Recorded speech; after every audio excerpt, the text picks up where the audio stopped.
inside. The old gods granted me a vision of the way to change reality. In the shadows creeping, can't rest your weary head.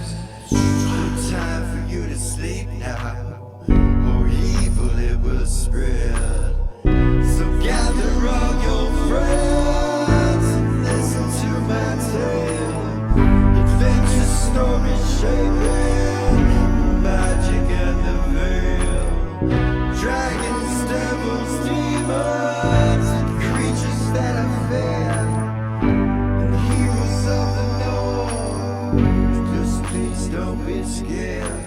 The heroes are the monsters to the enemy. It all depends upon the way that you proceed. Original GM, we're here to set you free. Come join in the adventure. Who you wanna be? Who you wanna be?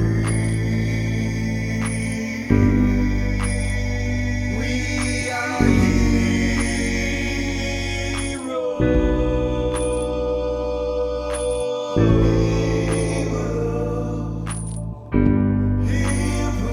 We are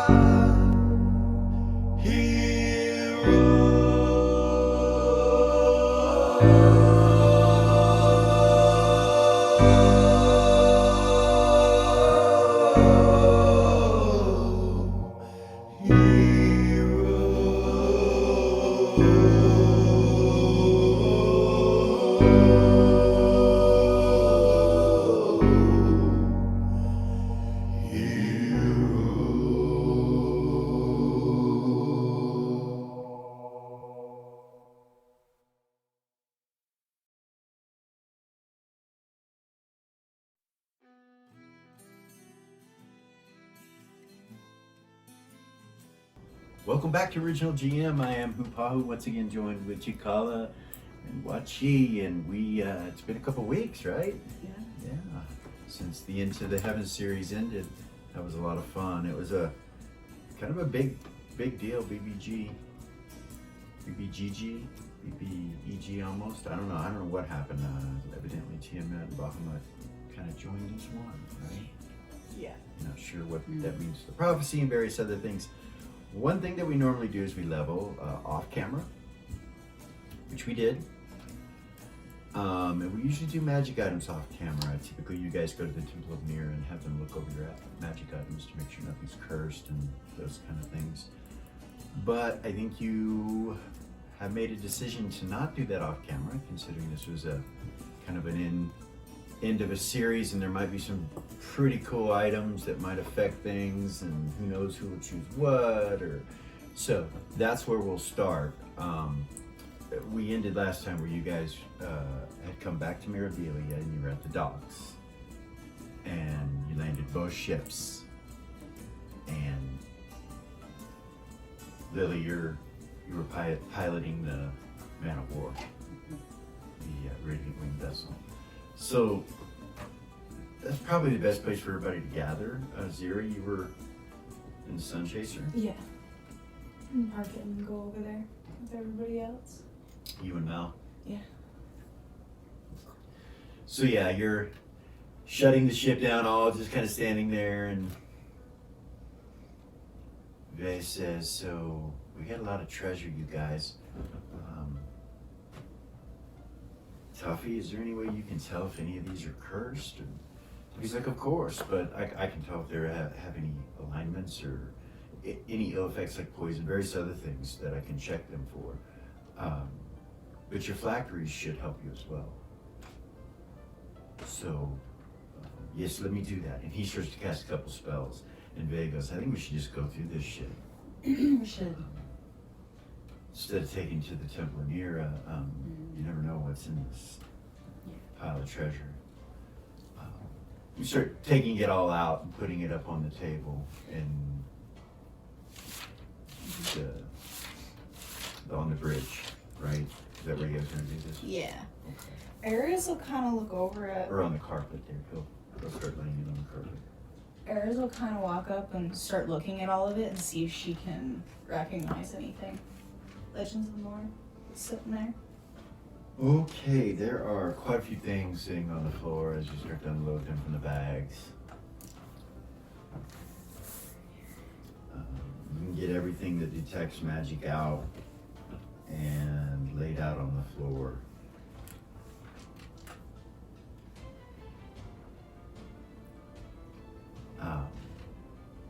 Tuffy will tell you that crown, he points at a crown, and he points at the scepter. He says, those are both good.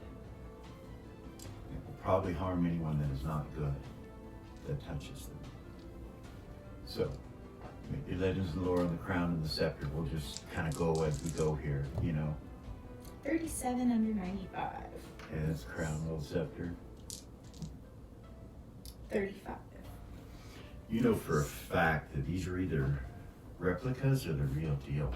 There are neutral crowns of might, good crowns of might, and evil crowns of might. They're one of each of those.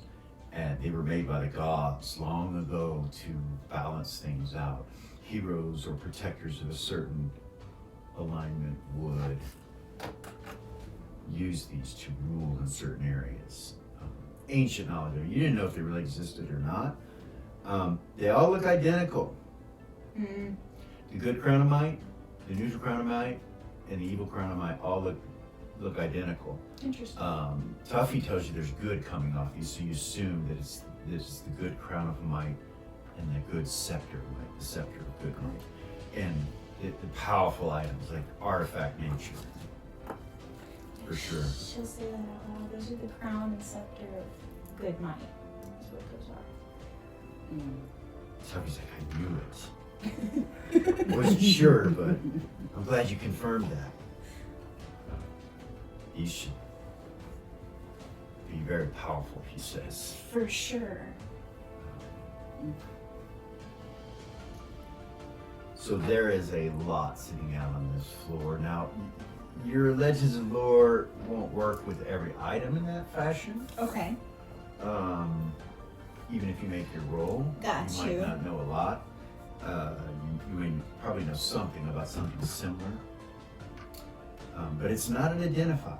Right. You It's understand? different. So, It's Legends and Lore. yeah, so... It's like I heard a myth or a story about These something somewhere. These are obvious because the way that they look, and they go together. You can tell they're like a pair.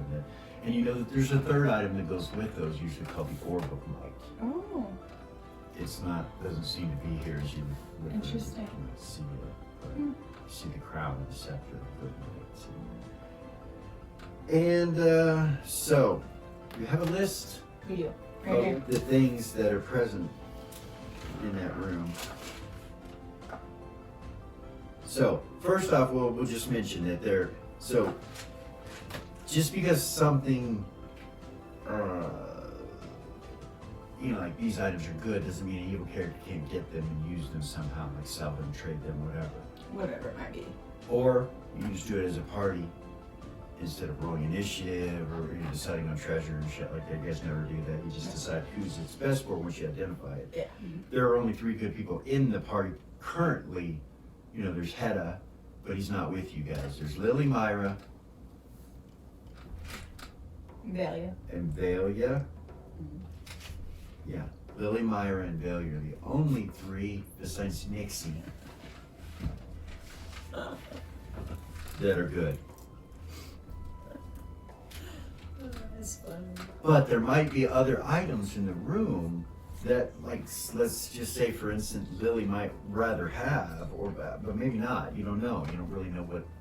With artifacts, you don't know what they do. Right. Completely, you have rumors and legends and things about them. Okay. So,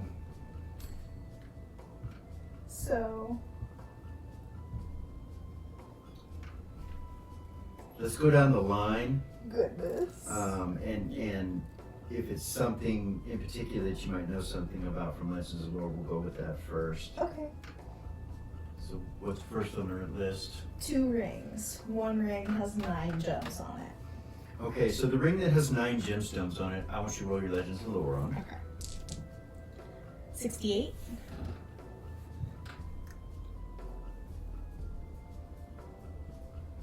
Okay.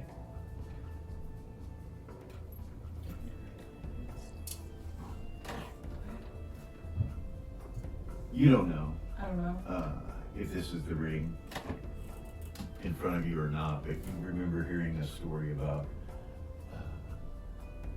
a ring that randomly changes its gemstones, and there are 9 on it, and when you sleep, it turns to the next one, facing upward. So every night it turns and goes to the next gem. You had heard that was called the Ring of Gax. Ring of Gas. And it's an artifact. It's an elephant. It's an artifact. Okay. It's a relic. It's ancient and old. As ancient and old as the crown and scepter. You think it might? If this is that, then it's possibly an artifact or relic. So she would say that might be the Ring of Gax, but I'm not sure. It kind of looks like the description of it, but I don't know. Yeah, the ring, you have no idea. It's just a plain Jane gold ring. Yeah, that's what Rings of 3 Wishes look like.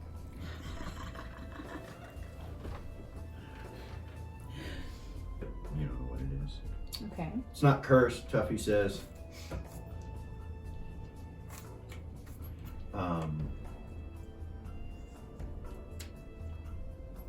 As far as it not being cursed, it might be able to be put on to tell what it is, might not. But then if it's like the Ring of Wishes, you can't take the damn thing off. Right, well yeah. None of it is cursed, but that doesn't mean you can't not take, something off. Yeah, for sure. Yeah. So, I think I have a true sight Ooh, somewhere. Hold on 1 second. Oh, there. it's Hedda usually I have takes one of care of those that. too. Like Hedda usually takes forgot. care of it, so I don't ever think about it. Okay. But if you know where yours is, I do. I'm looking. I do. It's out of her ring. Okay. Yes. It's, You want to invoke it Yeah. and look at everything? Yeah. All right. The Oh, crown that's and right. scepter of good might, the ring of Gax. The other ring is a ring of proof from disease and withering. Makes you immune to those 2 effects. Hold on. Do you want to do this? No, go ahead. Okay. You see a gem of true sight sitting down there? Hold on. Do you say that as you're going through? Yeah. Somebody might pick that up and use And it to start see what the helping. help Yeah. out what all's there.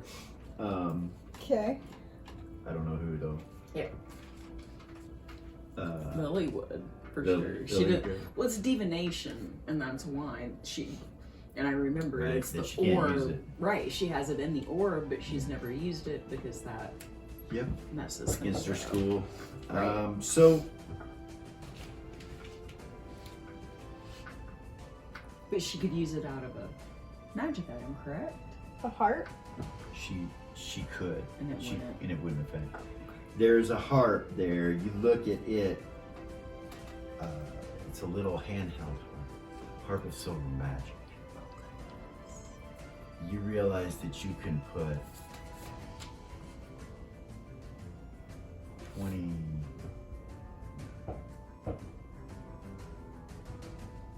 25, I think it is.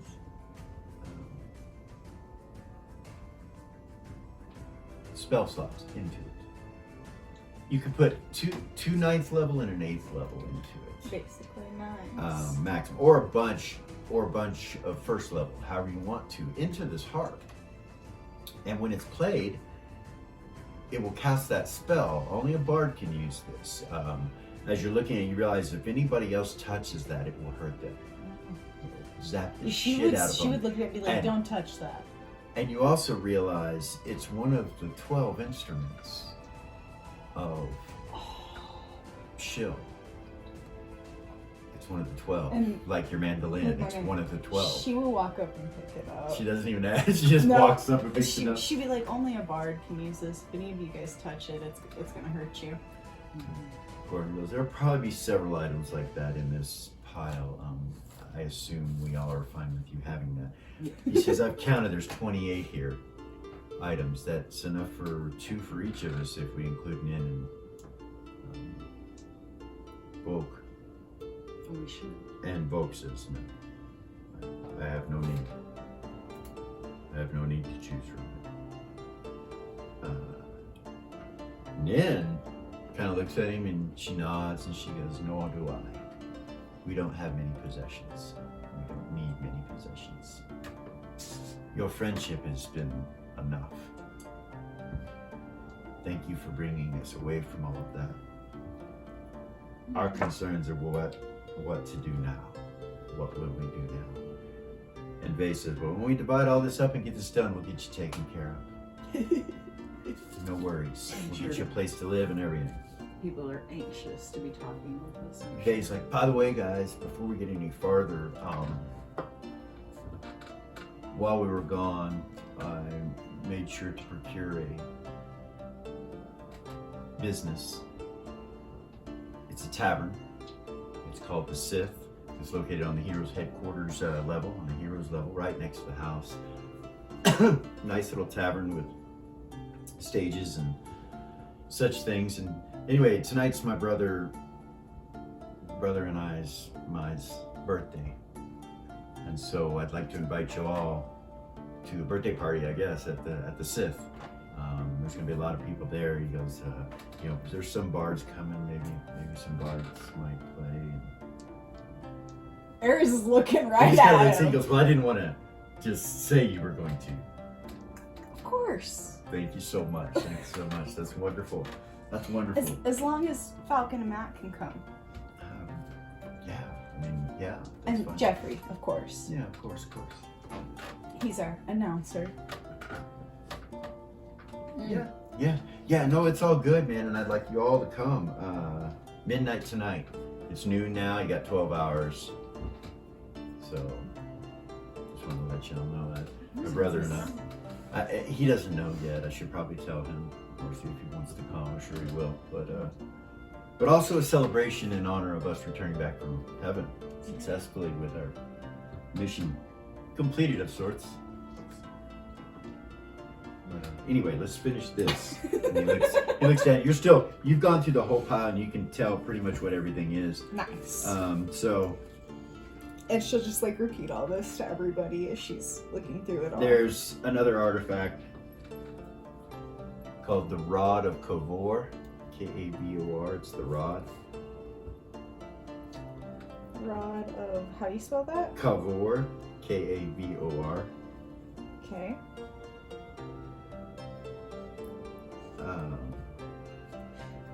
It's a +4 rod. Okay. It does 46 damage if used as a weapon, +4. You know, 46 +4. 46 plus 4. And it has innate cancellation. So anytime shit. it's swung, you can use it to use cancellation like a rod of cancellation. Dude. So you could hit like a wall of force and cancel it. Yeah. You could hit, I mean, there's all kinds of There's things. all kinds of things you could do with that that. you can hit with That's it. amazing. And use it. Hell yeah. It has 25% magic resistance.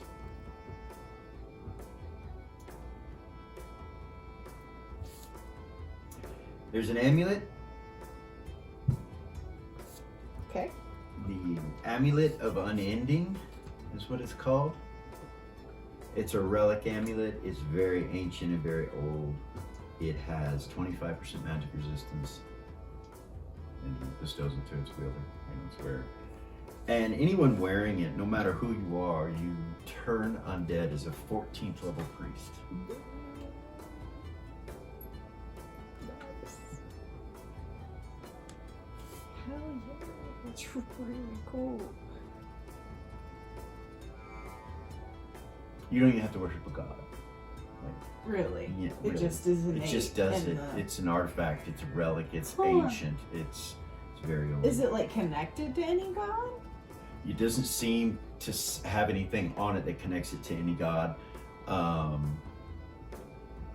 It's just a iron-looking circle with runes inscribed in a spiral to the center of it. Huh. The backside is blank. It's just flat. There's nothing on the backside. That's really cool.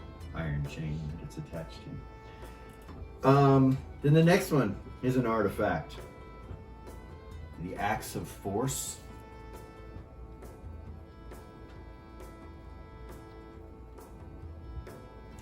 Okay.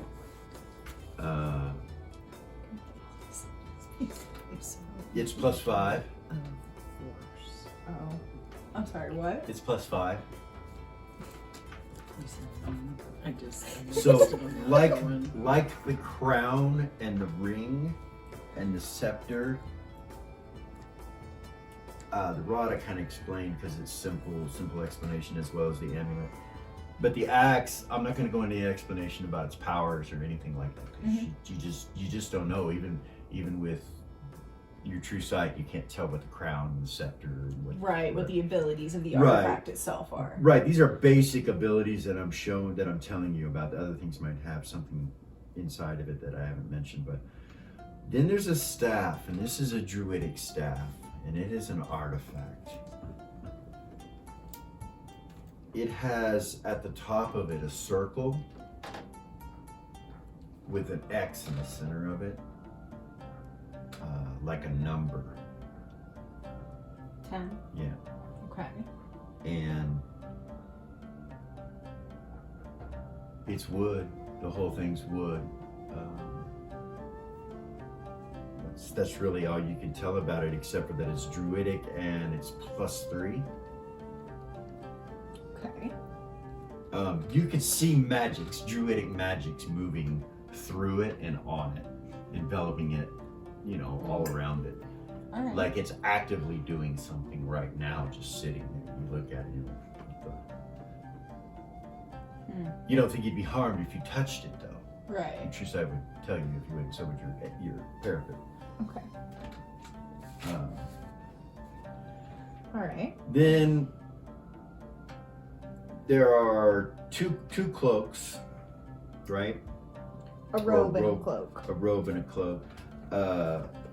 The cloak has stars all over it, embroidered on it. Mainly on the chest area are the big ones. They're about this big, and they're just embroidered on it. And there's 6 of them. The rest of them are really small stars, and they're part of the material of the robe itself, or the cloak itself. Okay. By looking at it, you realize those stars can be ripped off the cloak and used as a weapon. That they can be thrown and used as a weapon. What? And also with true sight, you would realize that if you use the last one, the cloak will be destroyed. Okay. This isn't an artifact. It's not a No, relic, but it's a badass item. Cool. You're gonna go through all this stuff. Somebody's gonna wear it, shit like that. You need to choose who wants what things. This is kind of one of those, one in the middle. Do you really inspect the cloak? Do you pick it up and look at it, or do you just do it with your eyes? Yeah, I could pick it up and look at it if I don't think it's gonna hurt me by touching it. You don't. Okay. Yeah. You look on the inside and you see the symbol of Ptah. Ptah. Yeah. Yeah. Oh inside of it. shit. It's the mantle of Ptah. Goodness, that's intense. With this, those stars can be ripped off of it. The embroidered stars can be ripped off of it and thrown, and it's like a sun type spell. It's got the power of a sun. It's kind of like a fireball, but with sun energy. Huh. Versus undead various things. But you also look at it and you realize anyone that wears this could survive in space, no problem. Like you can float around in space. You won't suffocate. You won't get cold. You won't. Like if you fell off the ship and went flying out in space and you're wearing this, you'd be fine. What?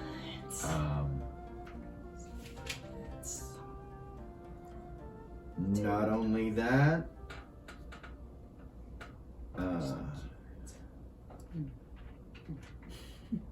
you see invocation and evocation on it, on the robe itself.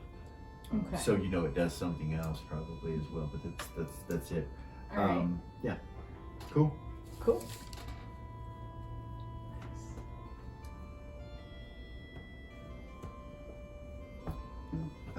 The scarf.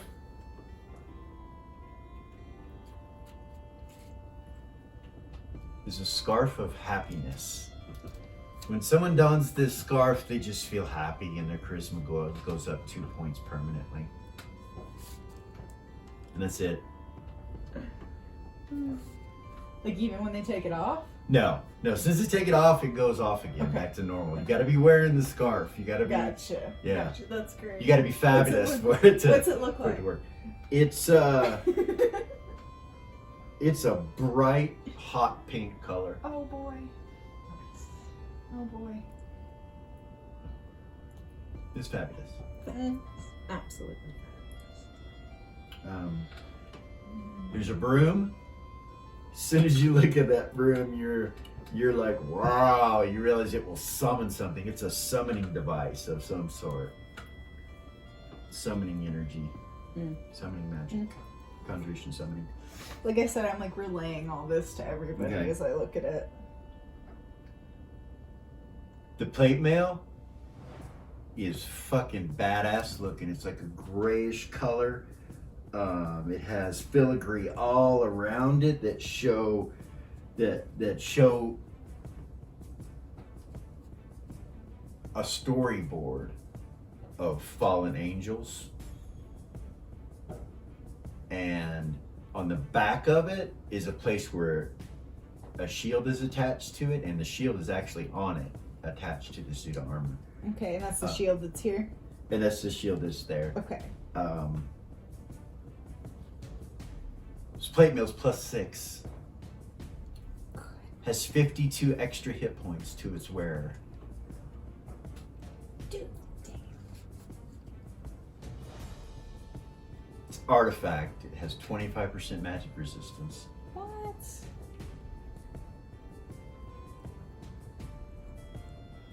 User can become ethereal at will while wearing it. So, and back. Ethereal and back at will. It takes 2 segments to invoke it. Okay.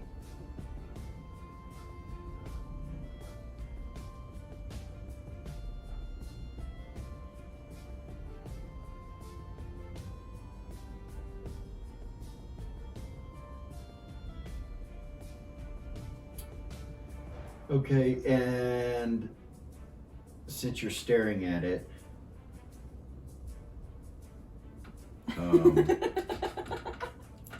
yeah, right. You realize the helm that's off to the side, the suit of armor doesn't have a helmet with it, but you realize when you look over that the helm off to the side goes with it. So it's like helm, shield, and armor all made by the same construction. Got you. And when you look at the helm, you realize whoever's wearing that can teleport innately. So not only does it have etherealness, it has teleport innately. Dude.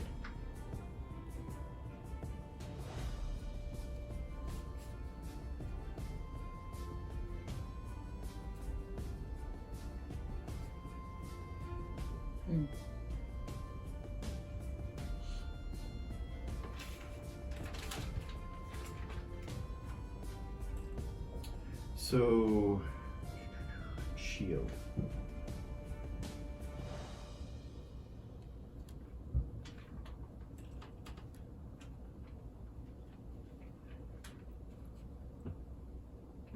It's not on my list. Where the hell is it? Do I have anything written down next to that? No. Just shield. Oh, there it is. Sorry. The shield is a shield of absorption, +4.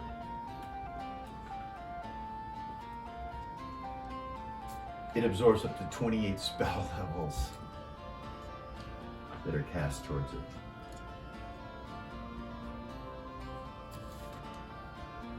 The shield can release that energy for 100, once it's completely full, for 100 to 300 hit points of damage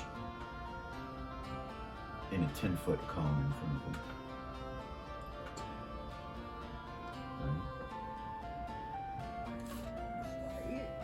Dude.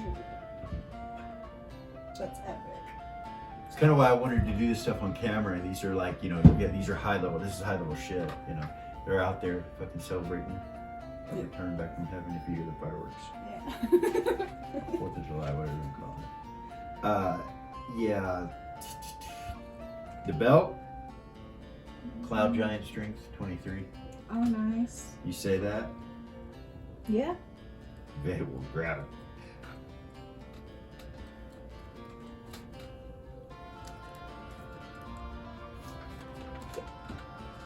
And put it on.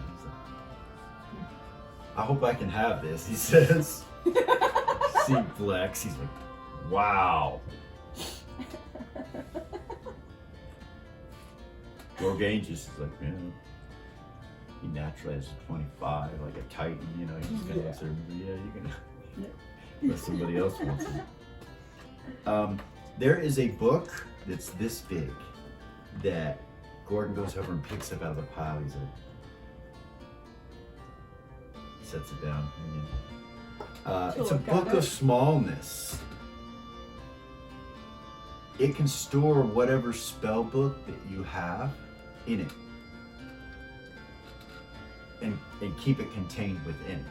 So it like rewrites your spell book as a copy. And it's that big. So it can be put and hidden in places that are small or... That's interesting. Oh.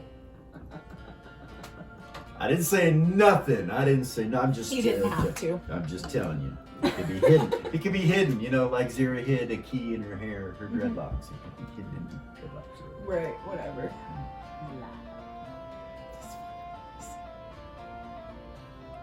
And yeah, Book of Smallness. Got it.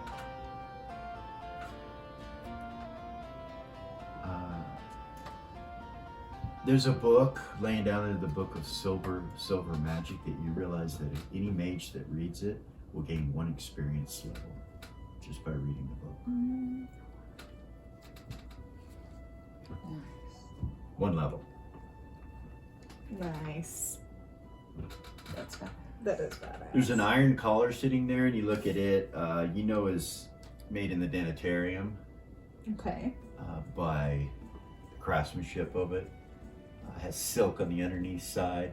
It's kind of an off-red color with a leather collar that goes around and a metal plate on it. You realize that this will prevent your head or arm or leg from being chopped off if you're wearing it and someone hits you with a vorpal sword or sort of sharpness. It's will protect you. So it's the iron collar of Dantridum, or the Danitarium. Sorry, the iron collar of the Danitarium. It has +2 on AC when you wear it as well. But the vorpal shot's like it doesn't have charges. It just protects you. Right. For wearing So it. somebody can't vorpal you. They That's can't epic. chop your head off if you're wearing it. That's awesome. I should definitely go to The geometry sight, which you got, shield absorption. There's a portable hole. You look at it. It's just a flat disc that's rolled up like a scroll, just sitting there with a That's the leather one that you tie can around walk up to something and throw it on the whatever it is, right? Rip it off right and then wherever just you pour put the it. hole. Anything you put in it will be at that location and inside that extra dimensional space. So if you do it on the wall, throw stuff in it and you rip it off the wall. If you took it over here and put it on the same wall in a different spot, that stuff wouldn't be in it. Right. You'd have to go to the exact spot where you did it, slap it on there. So It's fucking awesome. it. It is. it's a way to, it's like a bag of holding that you can hide, Mhm. kind of, in some ways. Yeah, then there's a longsword of withering +5.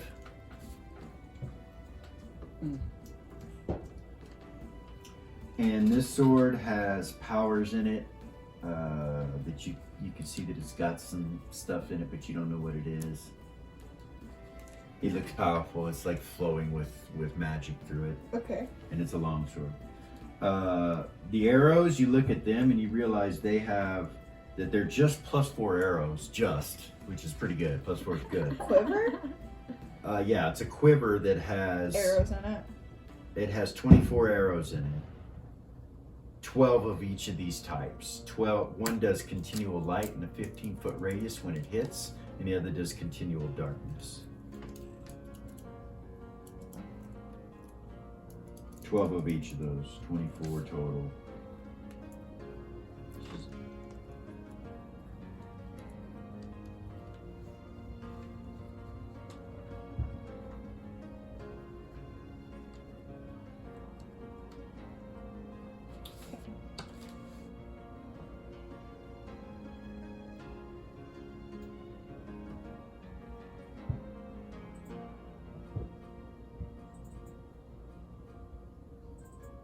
You get that? Mm-hmm. Okay.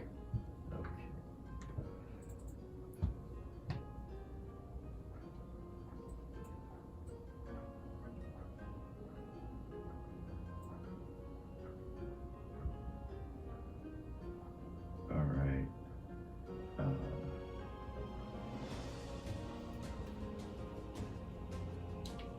There's a wand that you realize is a key wand. Has 30 charges on it. It can become any key that you need. You just put it up to a lock and it'll go in and unlock whatever it is. Nice.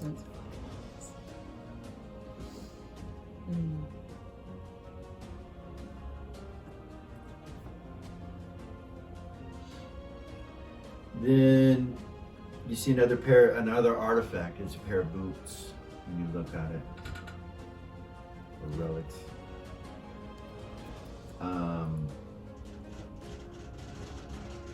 Boots of the Gold Fist Mountains. Fireworks outside. I guess you guys can tell what it is. This is the 4th of July. What better way to celebrate than play D&D? Right on. So, Boots of the Gold Fist Mountains. yeah. Okay.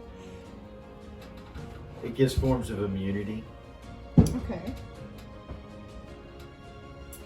There's 3 straws with wax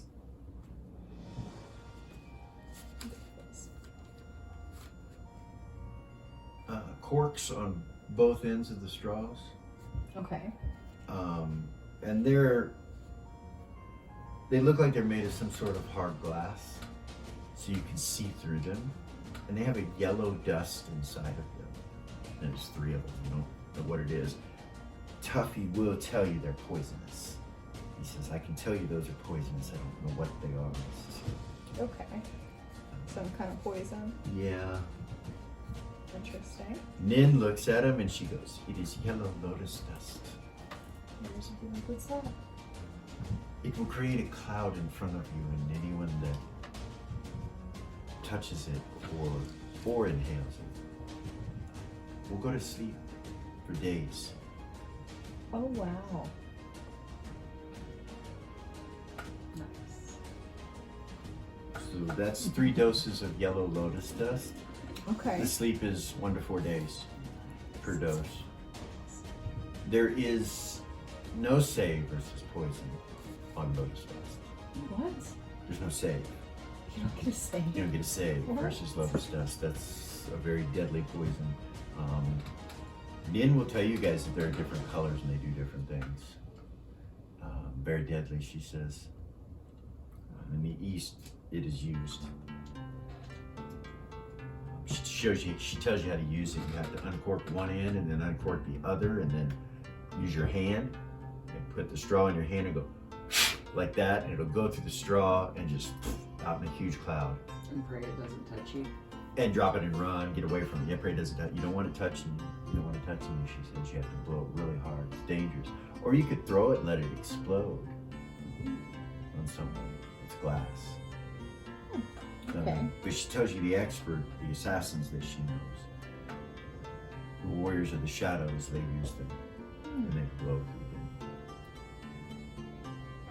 Yeah, there's no save, so Dude.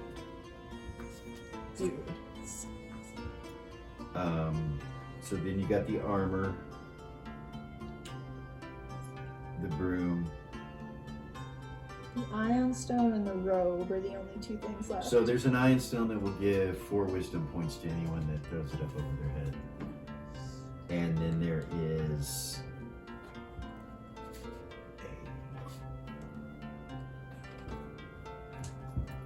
a robe. Well, we're gonna call it the robe of holding. That's what it's called. The robe of holding? You look at it, and it's got pockets all over it. On the inside, on the outside, it's probably got 20 pockets. Oh, that's so dangerous. It's so dangerous. Oh my god. She says that out That's loud. badass. Though. It really is. That's crazy. Yeah. Okay. That's everything. Now, some of these things do other things too that you don't know. Right. Yeah, that's you won't everything. know until you put it on. That's everything, right? Yep. That's everything. All right. So Vase says, I guess we start with 1 for everybody, right? Yeah. I got mine. I got my belt. 0 would say, do you guys mind if I have the Iron Stone? No. She'll take it. Throw it up over her head. Hey, that's gonna allow her to level It up. is. What, the High Priestess? Yeah.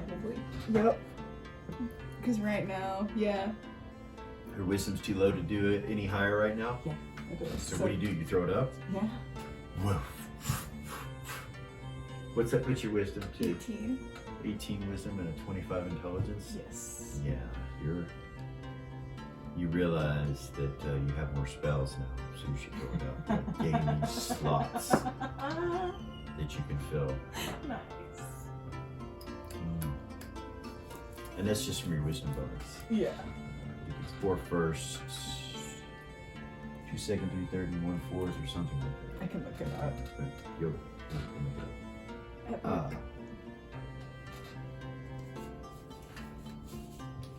So I'm trying to think who would choose what the other players, but I want you guys to get your chance to choose. Lily wants the crown. Oh shit. Of course she does. Are you kidding me? Right now? It's Lily. Wow. She was. Wow. Okay. Of course. Are you? She picks up the Okay. crown. As soon as you pick up the crown, you realize as you're holding it that scepter is attached to this fucking thing. You're like, there's probably other items you want too, so. Yeah.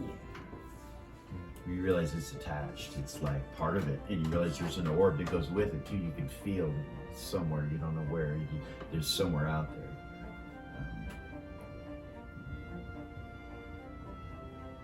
You put the crown on? Yes. Okay. Lily puts the crown on. How tall are you? Naturally? Yeah. 4'2".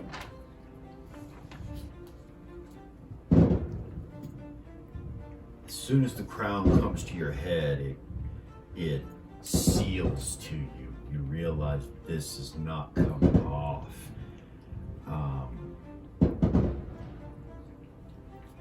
If you hear the fireworks, so once again, it's 4th of July. We apologize for the sound. We're playing anyway. Yeah, we're playing fucking. You put the crown on your head and the good crown of might, and it seals to your head, and you start to grow. You guys see Lily just. She goes 8 foot 4 inches up in the air, and then just kind of turns and looks down at you guys with this crown on her head. You realize you can read everyone's minds that are within 30 feet, and you hear all these thoughts flood into your head. You can't stop them. They're just everywhere around you. Everybody what they're thinking. Myra's like, oh my God. You hear Gordon like, is she gonna explode? What the fuck? the hell? And I don't know what Zara's thinking. That crown of good might doesn't make her turn against me because I'm evil. Yeah, she's Yeah. what she sounded. So you see, and it's hard to collect all these thoughts. The others are so chaotic that you don't really hear them. You hear them, but you can't relate to them yet because you're catching up. And you realize your touch will poison. That if you touch anyone, it will poison. And you got the feeling that, like, if somebody touches you too, and you're feeling through the crown, and these powers are starting to surge into you, you realize it will go through whatever you like. It doesn't matter what you're wearing. If you have gloves on, it will still poison anyone that you touch. If they touch you through your armor, like if they just touch your clothing, they will be poisoned. Your touch causes poison. You have an aura of poison around you. You're 8 foot 4 inches tall. Okay. You have an artifact like ESP in a 30-foot range around you.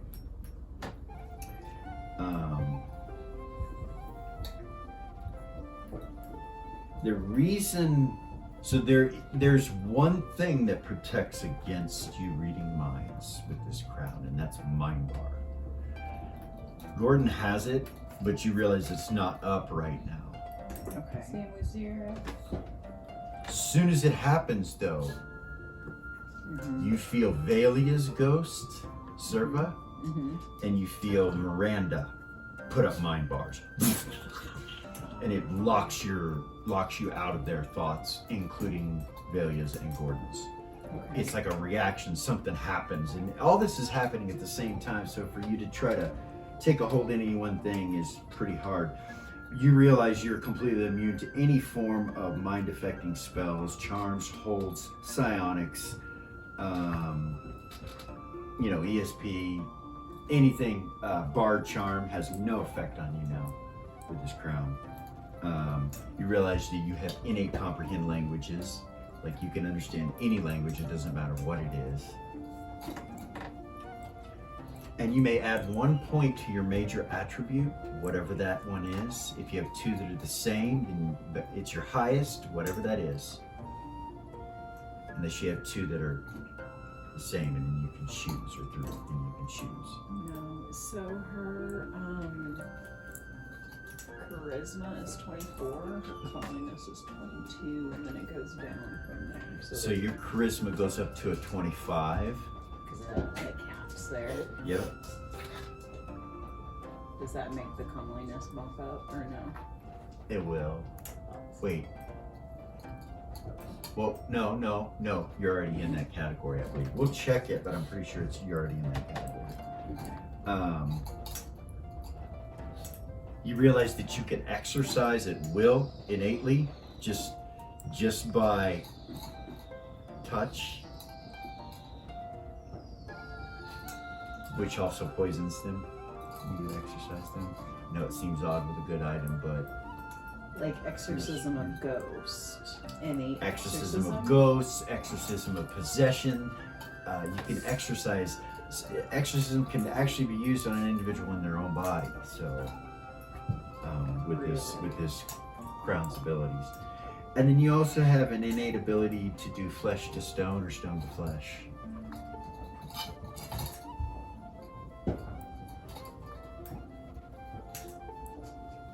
You realize the crown's powers will increase if you pick up that scepter. You realize that something else will happen.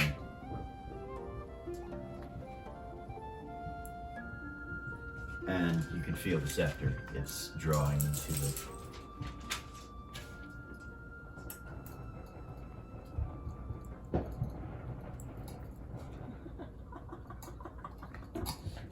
And that's all you know right now. I'm sorry, it has 25% magic resistance.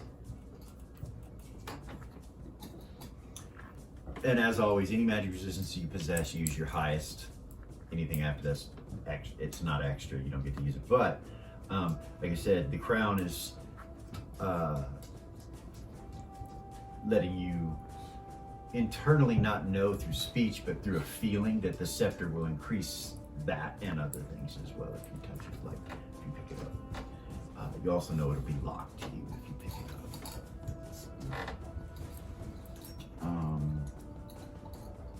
You have a sense of foreboding,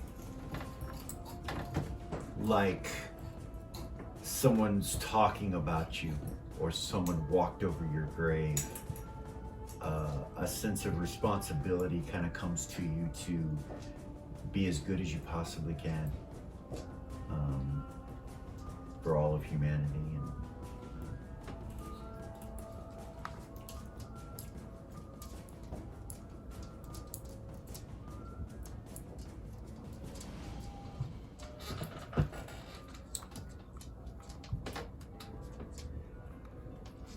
And I would say out loud, I would tell everybody,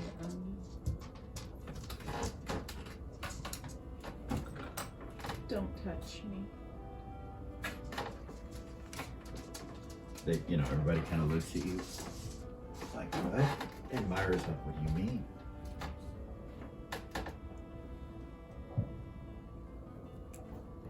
I mean that this artifact is giving me an innate ability to poison anyone who touches me.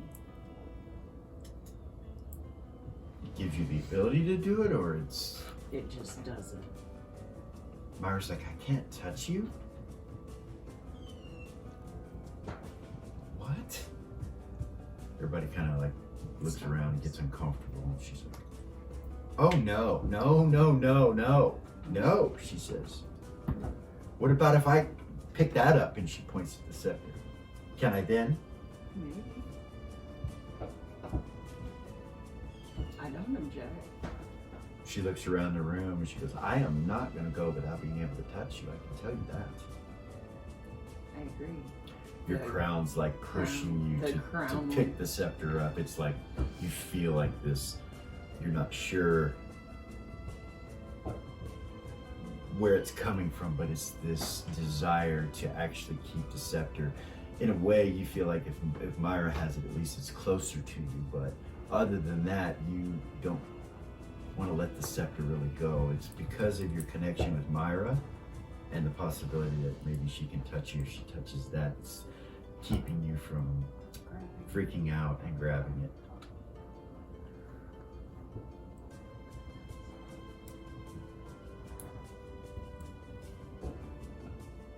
I can't take it off. And if anybody besides you tried to touch that scepter, I might lose my mind. They're connected. They go together. Like you and I. For sure. She reaches down and grabs it. It glows for a second, and you see her just kind of go.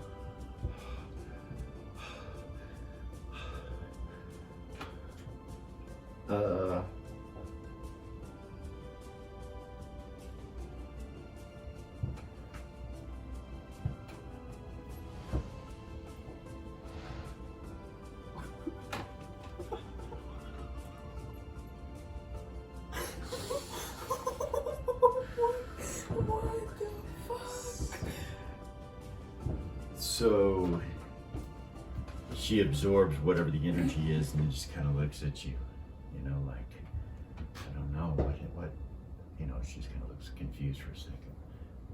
And then she looks at the crown and then looks back at the scepter like, Are you okay?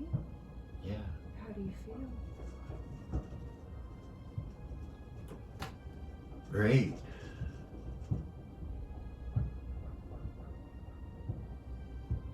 I don't feel like there's anything protecting me from touching you. And I can put it down. So you set it down. She picks it back up. So you, they didn't give you any kind of natural immunities? No. Okay. She reaches down and grabs it. And then she picks it back up. So you, they didn't give you any kind of natural immunities? No. Okay. She shakes her head no, and then like the weight of it all kind of starts to get to her, and she Eris starts would be to like, cry. Myra, She does. those boots, they're an artifact, but I know they have forms of immunity with them. Eris would say that to Myra. Those boots. I don't know if they have poison immunity, I don't know. And it's an artifact, but She sets the scepter down and looks at everybody. She's like, "Do you mind?" She's crying still, and she grabs the boots. Nobody says anything. She takes her boots off and tries them. And she smiles really big. She's like, "I'm immune to poison, you guys." Lily will run over and grab her. You feel your poison Oh, come over her, huge. but it doesn't affect her, and she hugs you I'm back. way bigger than her now. You're way bigger than her now. You're like 2 foot taller now. Can I invoke a spell out of my staff? Yeah. Put myself eye level with her? Yeah. Yeah. Shrink down. It shrinks you down. But you know when the spell's over, like you're gonna go back up to 8 foot 4 inches. God, how weird.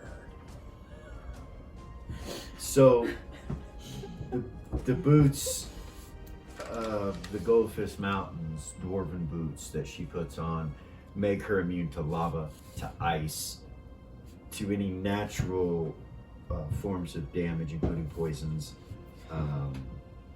You think even the black ice, these boots, she tells you they're probably immune to the black ice. She's immune to any movement affecting things. Like she can't haste, but she can't be slowed either. Her movement rate can't be changed from what it is. But she's completely and utterly immune to poisons with artifact poison ability, but artifact immunity, which cancels out your artifact poison so you can touch one another. Boy, that was close. She comes over and gives Eris a hug and tells her thank she'll you. hug her. Thank you. Mm-hmm. I can't imagine. That's not fair. That was about to get ugly. It was. So the scepter's still laying there.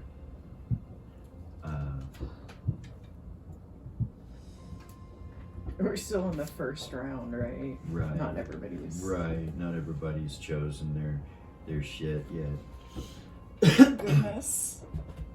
Let the players go first, though, of course. Ray's Nobody- just sitting back I mean, I like, know Myra. what the fuck? Right? So what the hell would Elliot pick?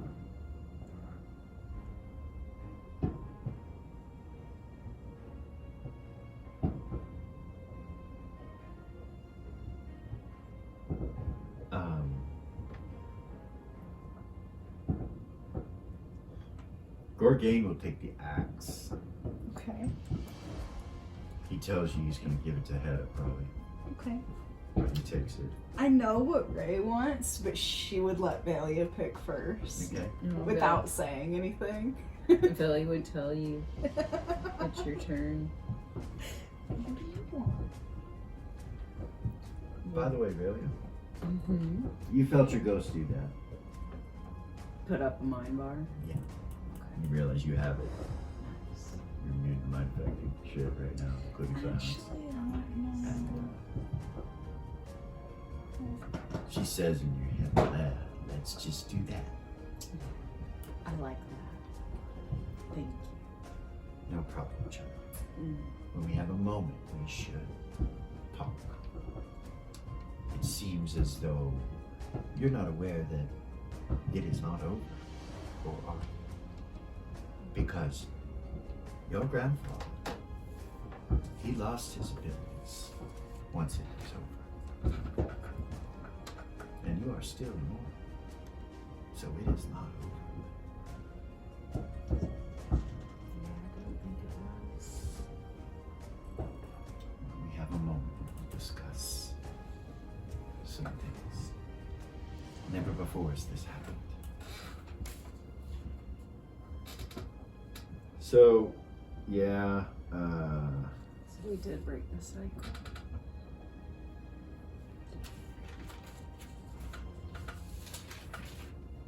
So she would tell you to pick first. She says the only thing that she thinks about it is that either you or I should have the vocal protection.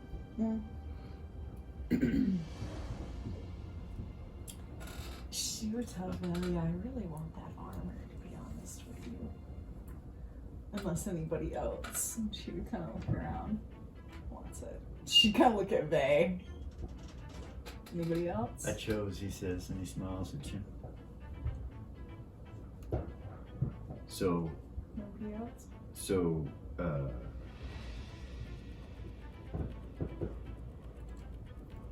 Mal will say, does the armor, does it include the helmet and the shield?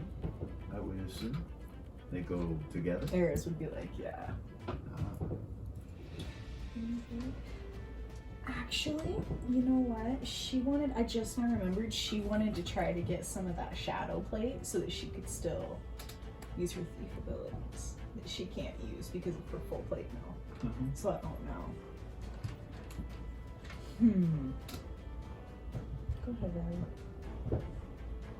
Take some. What do you think about it? Basically, all the player characters can choose two items and then some. There's 2 extras because of the 2s. There's 28 total. So each of you can choose 2, and then there's going to be 2 extras. Wait, 4 extras out in the wind. They can be chosen from. So the armor, the helmet, and the shield were separate as far as items go. So that's 3 items. So you have your Right. 2 and then 1 extra, which is okay. Since there's player characters, there's 4, you guys can do that. Each of you get an extra, each of you get 3. But I would say she would be done. Yeah. If she got the plate and the shield Yeah. and the helmet, then she would be done. Yeah, she would take She would it. take it? The plate, the shield, and the helmet. Okay. Fuck yeah, dude. Alright. That's epic. It is okay. So let me write next. I'm just writing next to them all who took what.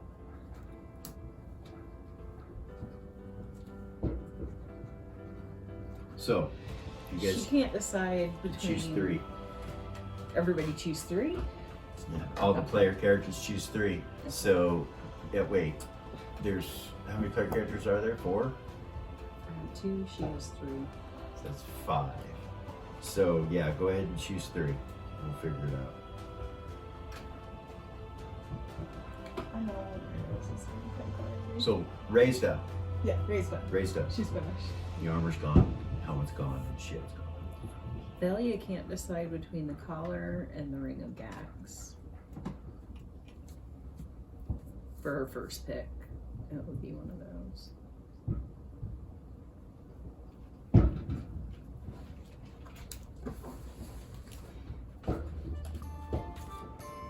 Should take the collar first. Okay. It's +2 to your AC and gives you vocal protection or sharpness if you put it on an arm or leg. Usually, typically, it's wore around the neck. Right, which is why she thought of it.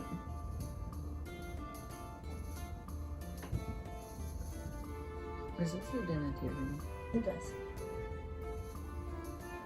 Collar of the Demetarian. Color of Denatarian.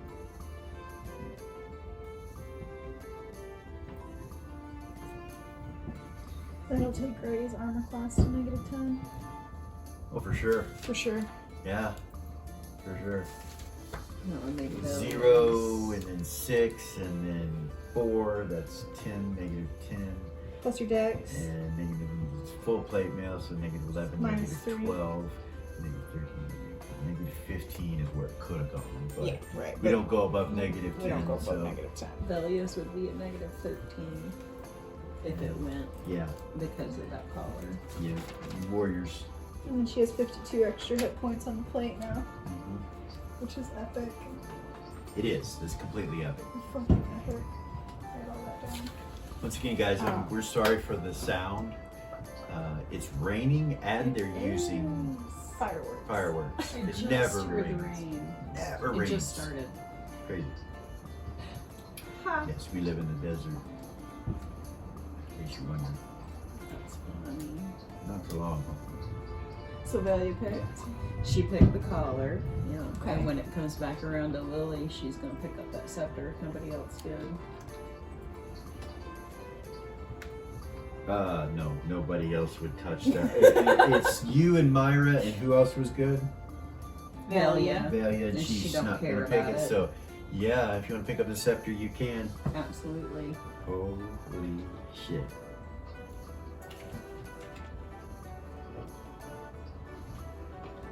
It has 25% magic resistance. It's now combinable with the crown. So you have 50% with the two items. And you realize if you get the orb, that it will also combine its magic resistance. I'll take it to 75. Yeah. Nice. Which would be one of the highest in the game, you know, highest for the player character for sure. But anyway, it adds another 1 point to your choice of attribute. Whatever attribute you want to choose, you can add 1 to it.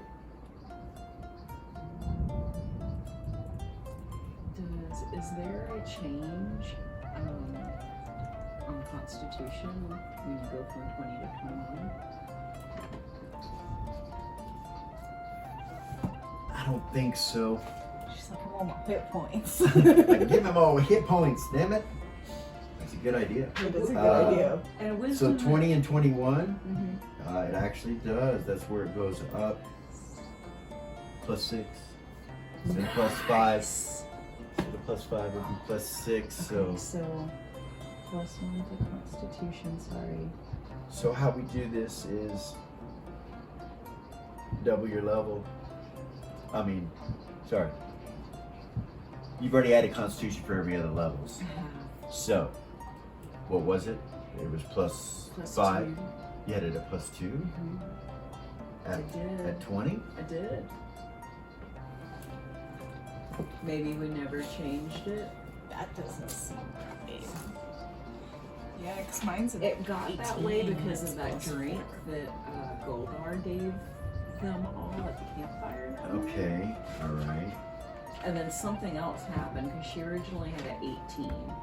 So it went to 20 through magic. So 18 would have been +4. So it still didn't have it right. Still didn't have it right. Oh goodness, that's going to be difficult. Let's figure it out. So,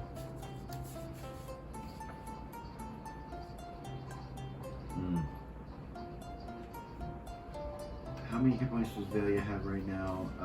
This is Lily. Or Lily, sorry. 110 after 110. this last level. See, so she froze and all kinds of stuff. Oh, she's not a fighter. That's why. That's why. It can't change. It'll be +2. It My won't bad. matter. Okay. It won't matter. The only thing that it would change would be your poison save and regeneration. Not much. 1 every 3 turns instead of 1 every 4 turns. So not much. So, I'm sorry. You're fine. And if you'd like to, you can wait a little Take bit. a second. Take a second on that and find out what you want to do, and then I'll tell you the rest of what happens with the scepter. Yeah. Thank you. I'm sorry. I got sidetracked there. It works as a +5 weapon when used to strike, and does a d6 damage, 1d6 +5.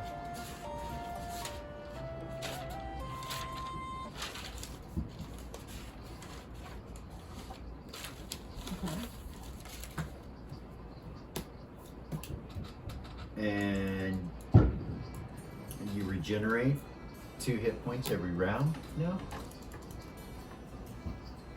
The scepter.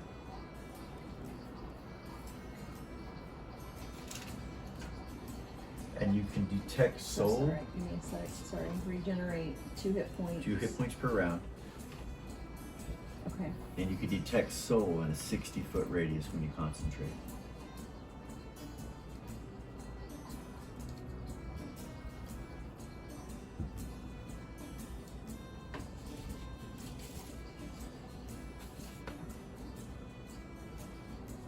And because you have the crown and the scepter together, The scepter can act as a rod of rulership. And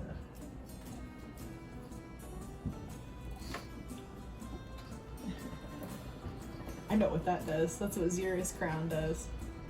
This is a rod of rulership, dude. Awesome. It's badass. and I'll give you that stuff so you'll know what that means.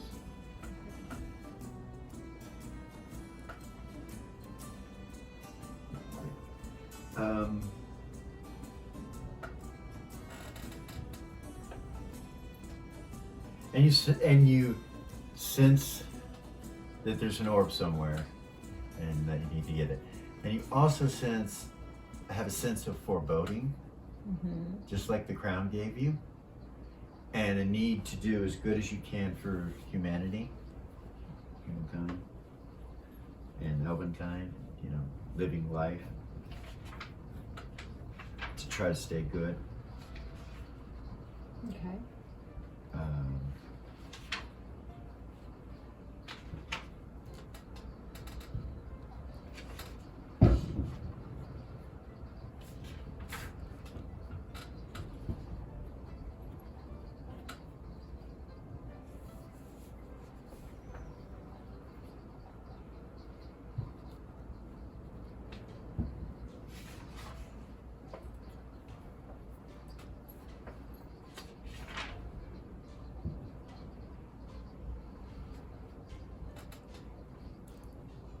So you can command obedience and fealty in others within 120 feet.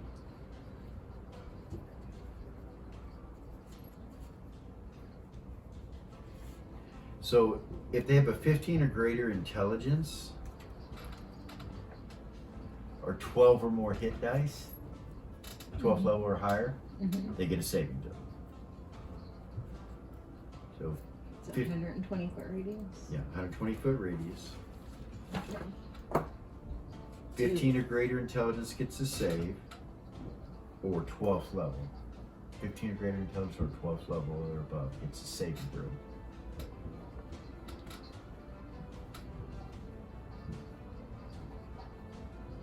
Okay.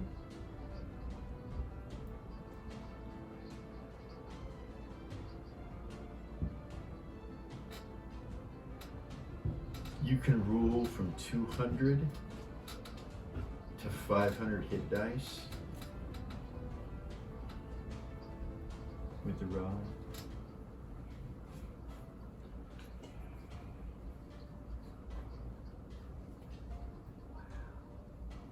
And there are no charges. This is constant.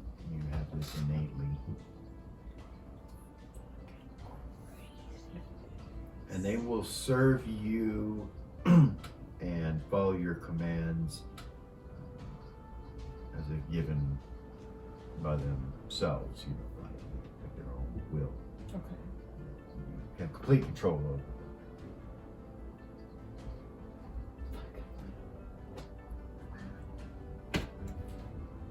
Thank you, O great and mighty DM.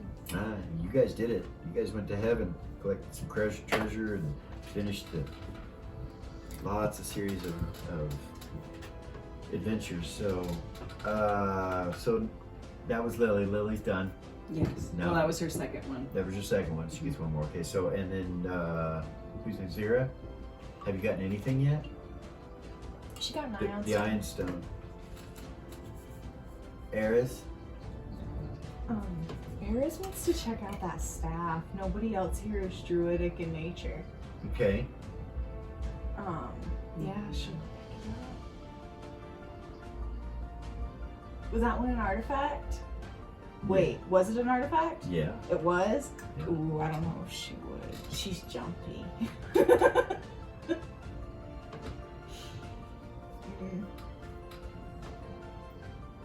Anybody here know how to do an identify? Shoots it out loud.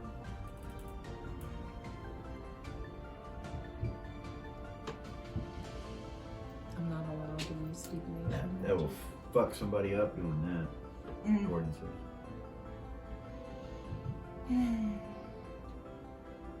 I really like that staff, but it's an artifact and it's a druidic artifact. So I don't know.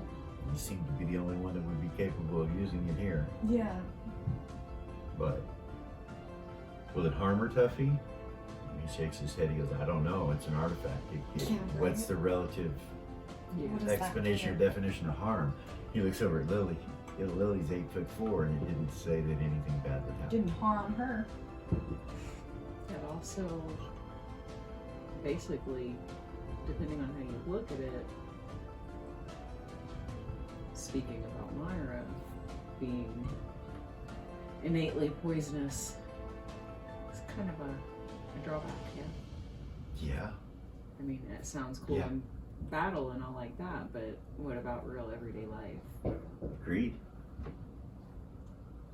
It sucks. Myra's like, I don't know. She smiles at you. Yeah, now it just means nobody else can touch me. Oh yeah. She smiles again. But that also means I can't just hug my friends anymore either. Yeah. So. If you really want one, they could borrow my boots, I guess. Ray would smile and be like, I don't need poison. Nice. Artifact? It just comes with the thing. She'll look at Amelia. Oh, It just comes with being immortal. the territory, I suppose. Faye's like, yeah, you think it would hurt us? I don't know. That's a good question. I hate to I find mean, out. You come guys- back if it does. Myra just kind of stares at Babe for a second like, don't you fucking come walk over here. She just looks at it and he's like,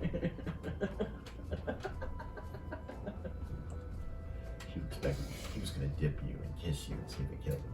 Oh goodness. She looks back at him and he's like,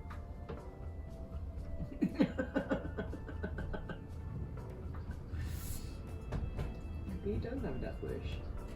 Well. yeah. Yeah. So you're reading minds as all this is going on, and So many thoughts, I'm sure. yeah,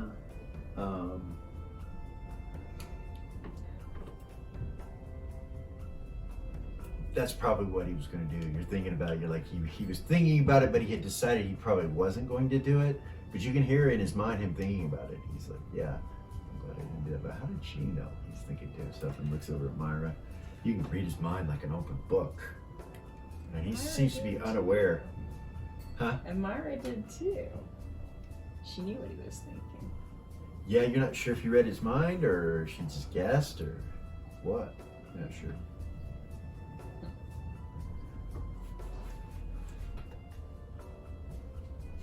You try to read her mind to see if she.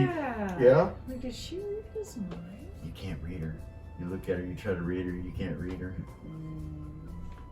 I think it's the scepter. Nice.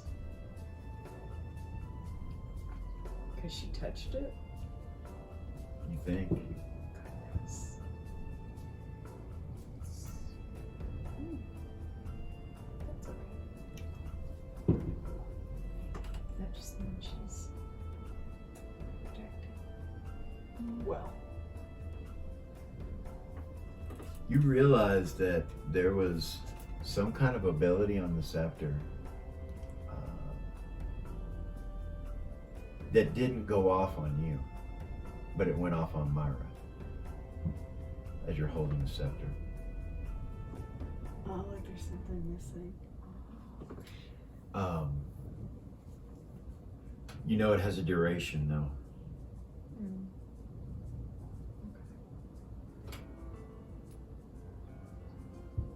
So, the scepter makes you completely and utterly immune to mind affecting spells. I mean, the crown makes you completely immune to mind affecting spells. Yeah. And the scepter does the same. But the scepter, it can be cast out of it or used in it on other people. You could touch somebody with it and give it to them. and you realize she had it and she just invoked it. When she was holding on to it, she must have invoked it.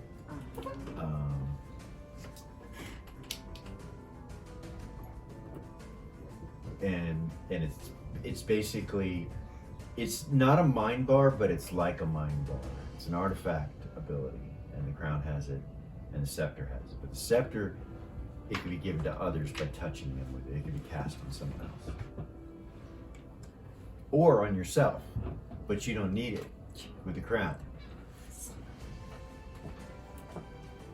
Okay, Okay? gotcha. Yeah. All right. Zero, let's take the amulet. Of unending? Yeah, Okay. yeah, All right. So that's the maximum level of turning. Yeah. It's 14th level. So she can turn now. So you can turn as a maximum of a priest or priestess. Fuck yeah. Yeah. So like a special's a 17 now. So.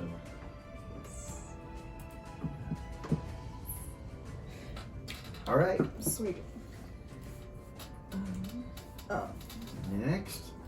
Yeah, Ares really wants that staff, but she's like, I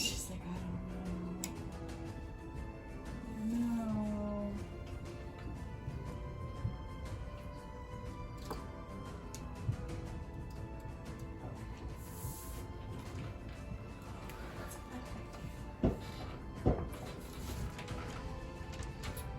Now I'll take the sword.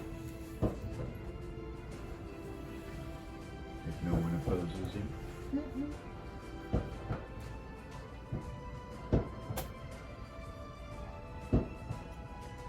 He's like, nice. Yeah.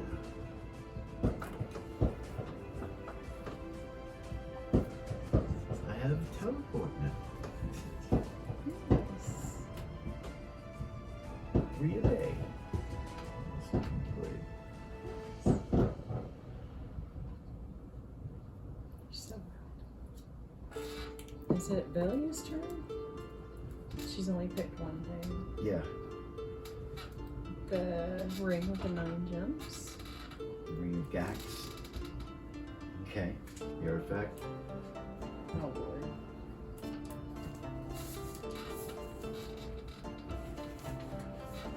Alright.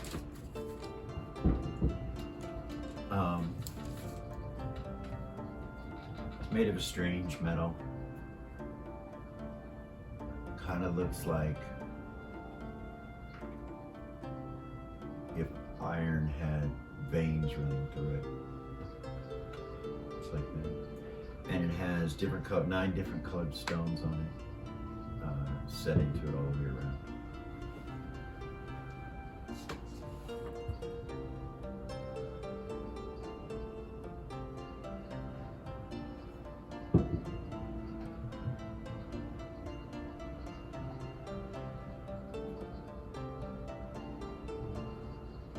What do you do? Should I put it on? Shall I ask that out loud? Tough to get. That's an artifact, so we really can't answer that. I don't see anything harmful from it, That's relative. but it is relative. We've learned that. This is why we usually go to the temple, he says. Okay. Gord's like, yeah, but I'm afraid the temple probably would have been interested in that crown. And that scepter, maybe some other thing. Maybe that ring. Here goes nothing. Yeah, I'll look at you. Put it on. Mm-hmm. What finger? Hold on, I gotta. Grafted. Yeah. She has rings on. Give me just 1 second. Left middle, right middle, left pointer.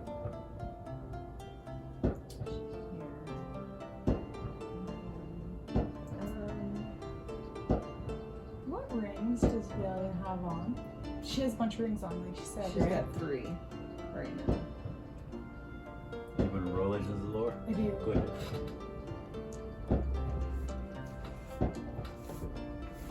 $39. Okay. What rings you wearing? The ring that her mom gave her, With the eyeball? that is to yet to be identified. The ring of bless. Of Ariax or of And then the Verbadine ring. The ring of bless was one we got last time we got treasure. oh, okay. It gives plus 3 to yeah. saves and armor class. Yeah, and then And then the Verbadine ring.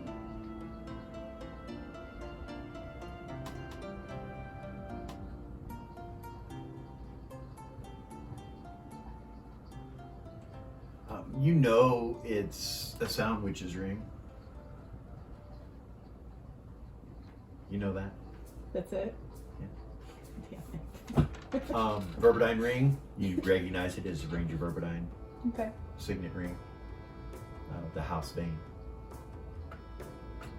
And the other ring, you don't know what it is. You just look at it, you're like, it just looks like a plain ring. Interesting. Yeah, so what finger are you gonna put it on? Right pointer finger? Okay.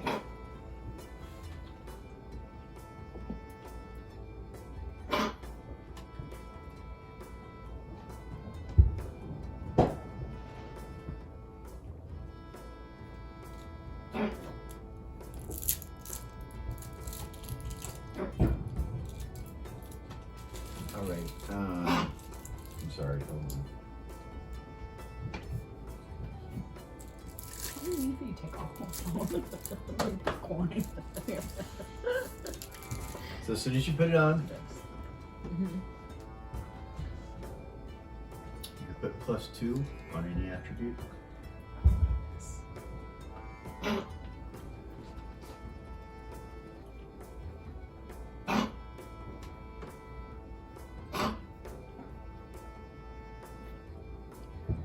Okay.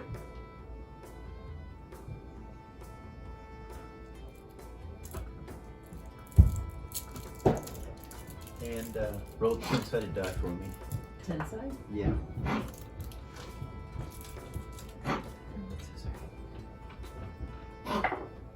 Three.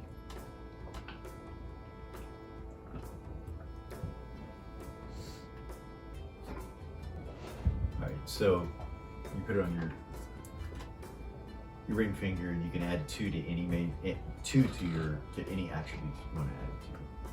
But it has to be one attribute. And divide it up.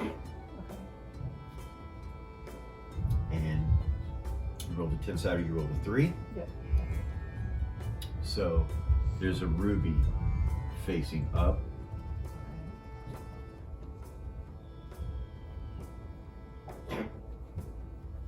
And you realize that you can cast something out of this ring, but you don't know what.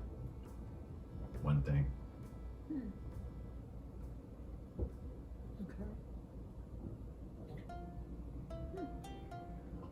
And you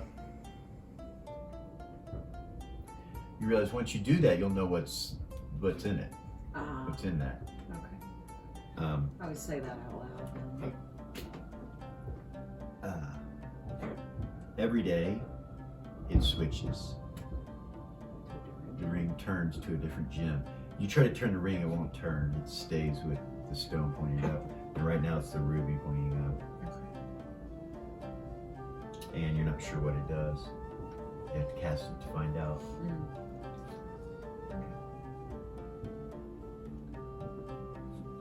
That's it. I would say that out loud. And Okay. It's cast something, but I can't tell what until I use it. Dahlia picked that up? Yeah.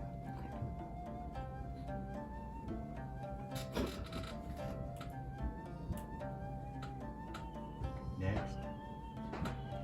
Aries is gonna walk up and pick up that staff. I'm so scared. Okay. I'm so scared. She's gonna walk up and pick it up.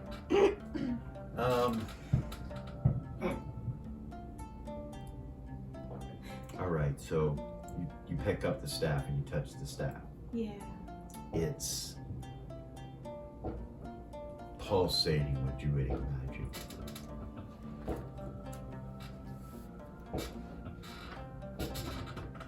because it's in your hands and you're able to cast druidic magic, you're okay. And you have access to spells that are in this staff. It's like a druid stored a shit ton of spells in this staff.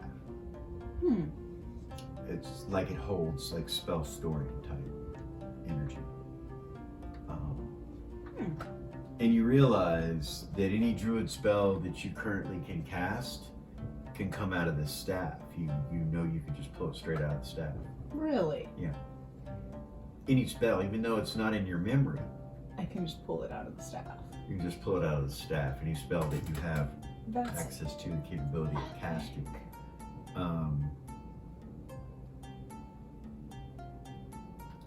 You're also aware that you're completely immune to any druidic magic.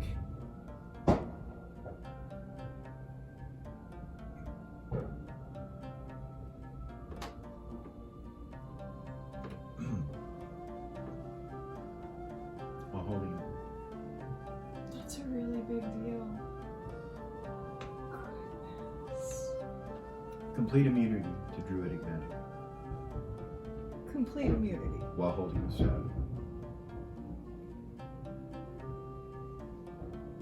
Hell yeah.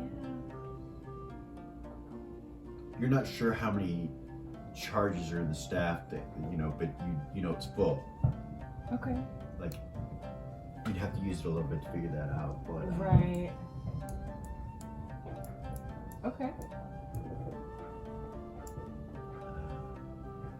knowing what you know about druids, you would know that this would make you untouchable versus druidic magic in some kind of druidic competition. It's like a Right. they have to fight each other. Yeah. You're completely immune to druidic magic as long as you're holding it, and you can cast any druid spell that you can currently cast. You're not sure how many times, but it's not that you can currently cast in your memory, but that you can currently pray for. Whatever circle I can go up to. Right, Okay. out of the spell. Or out of the staff. There's some other abilities with it, but you're not sure what those are because you're not in the forest. It's like you're not sure, but there's something else Something with it. Okay. It goes with it, but you're not sure what it is. Okay. Politically, would I know anything about that? Like what the druids would say for me to have the staff? You don't know. You don't know. I mean, you're not sure. Okay. That would be a question for somebody that would know, Like my sister, who would probably go tell the druid council. Or whoever, yeah. Somebody within the druid council, you know what I mean? Okay. Or somebody that's a druid. Okay. Cool. All right? All right. So, who's left? Lily? Lily has 2 and Belia has 2. And Jira has 2. Eris has 1. 2. 2? Because she picked up the heart. Mm-hmm. Goodness. And then Ray got 3 already, right? Raise them. Okay. You go ahead. That's everybody's 3rd pick now.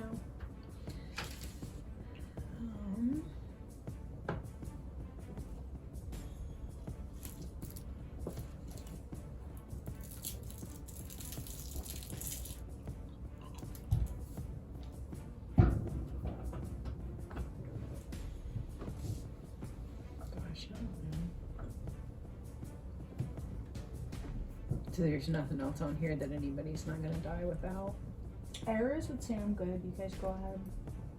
You don't want the scarf? No. It's hot pink. Hmm. It doesn't go with her outfit. She doesn't do hot pink, man.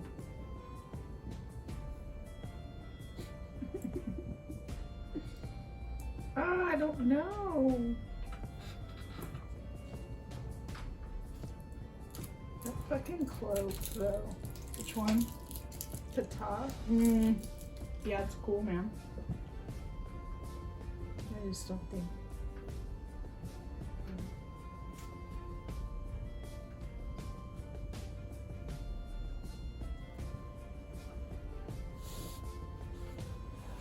Can a robe be worn under a cloak? No, Is that no. You can only wear a cloak, mantle, robe, one thing? only one. Or cape. Fuck. I don't know.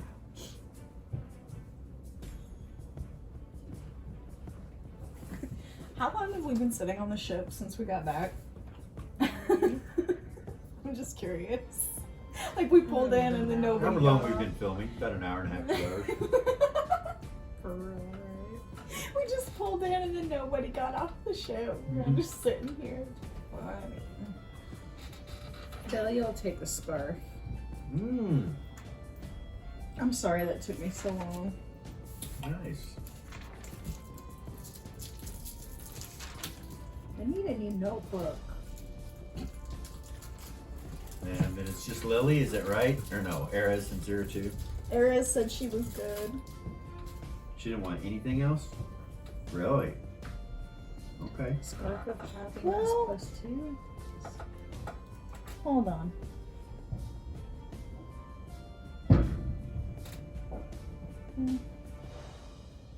Is the broom an artifact? No. It's not. She's curious. Eris will walk up just to see what it is. Pick it up and look at it. Broom. You realize that with this broom, you can summon servants to do menial tasks and jobs. Like wash dishes, sweep, clean the house, things like that. And you think you could supply a business or a mansion or something with as many servants as are needed out of this broom.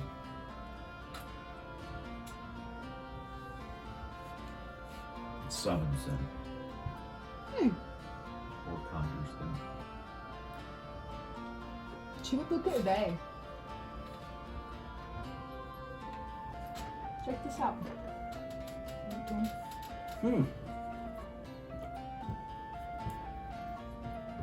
It'd be useful at the Your- house and Your and- business thingy. Yeah, the Sith. Yeah.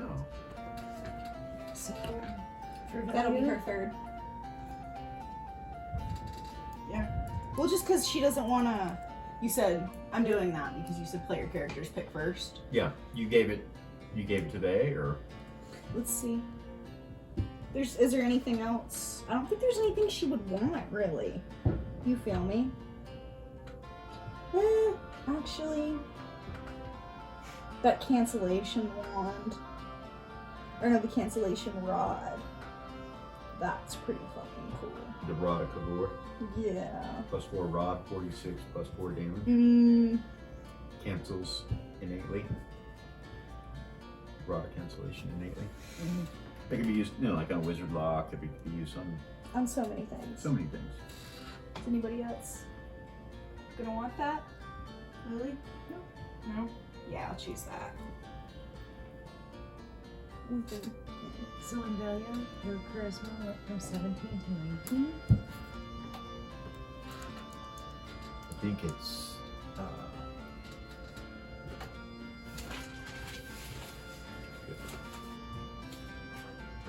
No. Yeah, you got to go above 21.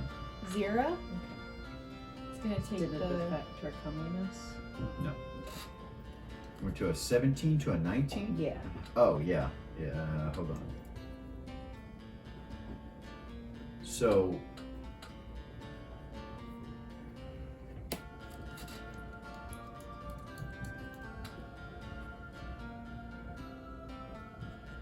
So. 18 and above is +5. To your, so you had a 17, right? Yeah. So that was +2, so +1 more on your comments. What's that put it at? 15. Nice. 0 And is gonna then- take the yellow sorry. dust. There you go. Okay. 0 is gonna take the yellow lotus dust. Okay. And then on Lily, her her charisma maxed out at 25. So do the stats change on that? Yeah. Okay. She went from 24 to 25. Yeah. Yeah, the difference. You could look it up on players too. Okay. Not that she'll need it with that rod, but you know.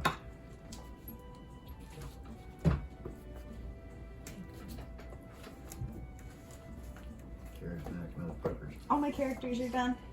Yeah. We're done. You got Lily left.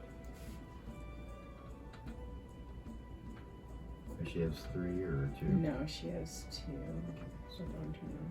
So Lily, and then that's it, and then the rest we'll figure out with the rest of the party, so she can do that.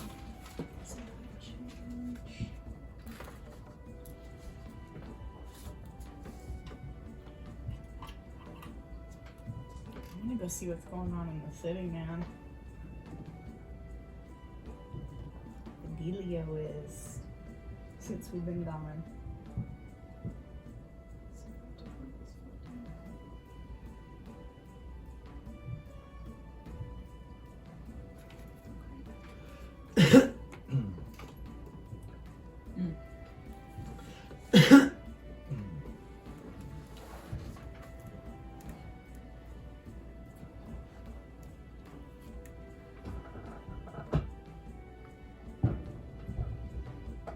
Waiting on Lily to choose.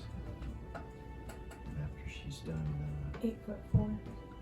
oh, 8'4" of her.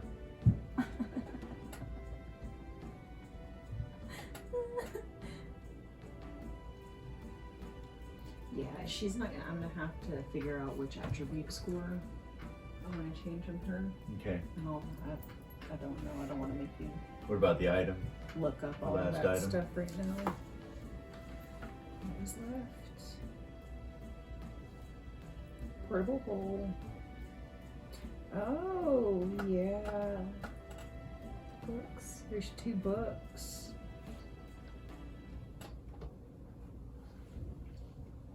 The second one makes you go up a level in age if you read it.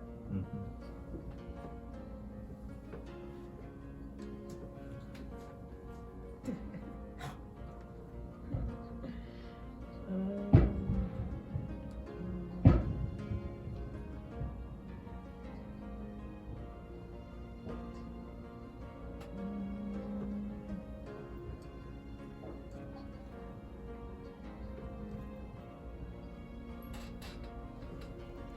There are no other magic users in the party, are there? Right now.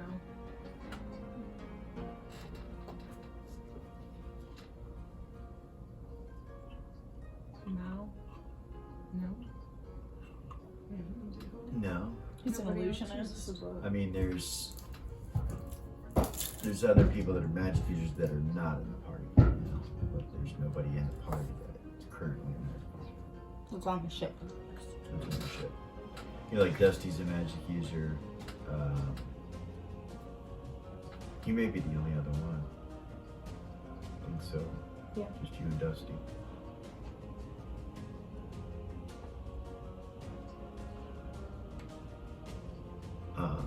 Should take a geometry site. Yeah. Gonna turn down a level, huh? Cool. All right. So that's all the magic items chosen. Everybody has them. You're in the navigation room, the helm room. Let's go. And so you have 3 ships, like in total. You do notice next to you in the bays, next to you is Harrison's ship, parked there. Oh, You see it. nice. He's here. So you must be in town.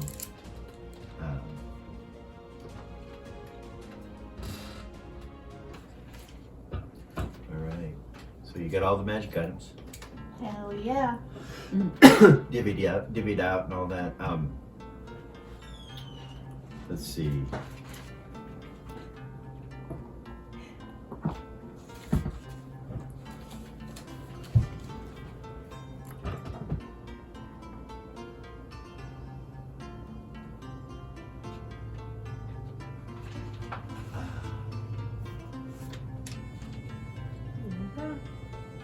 I've got a list here.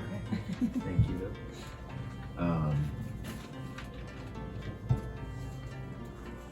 The ESP that's coming from your crown starts to die down a little bit. But this is the first time it's done that. Like you've been hearing everybody's voices, and it's kind of making you hard to even function.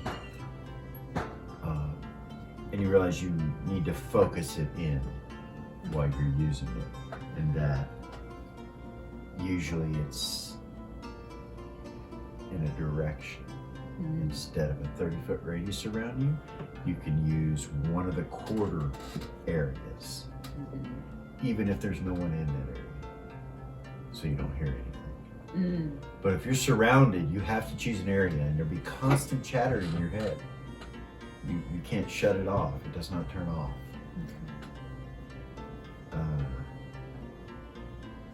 Yeah. So you've been, I don't know, about an hour, a little over, something like that, sitting in port. And Eris, Yes. you hear, actually no, Zira, Yeah. you hear, and Gordon hears Alexandria say, will you be coming back to the temple? And it's from the ring. Zero would say yes. I believe so. Oh. I am. Oh. I know. Yes. Congratulations. You've been here for some time, so I thought I would check. A lot has changed. Yeah. In such We'll a head short down time. there. We're still parked at the docks. Very well. Eris, you didn't hear it Yeah. because you had it on. Gordon at that point will telepathy to everybody that Alexandria just contacted us. I need to take this ring back to her. And he looks at Zira. Yeah. To you. Well, we probably should check in too, just to make sure. I know a lot's changed. It's what we usually do for debriefing before we go home or whatever. Yeah. Yeah, she's asking if we're coming. Well, yeah, I would assume. So,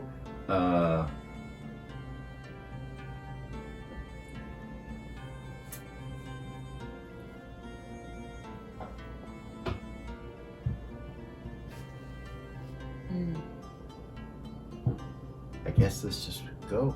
Just walk, I guess. I don't know. You guys want to teleport? What the hell am I gonna do with this dragon, you guys? Don't know. Talk to him. Zero would say, how long did your spell last? Do you just have him now? It lasts for some time. Yeah. It's a long time, but you know, I've never kept a summons long enough to find out. yeah. Like I always send them away. Gotcha. And there was so much going on when we exited the heavens, I didn't think about leaving him there. Gotcha. Which is probably what I should have done. Like, I don't know. I know eventually it will run out and then he's not going to be charmed anymore. Right.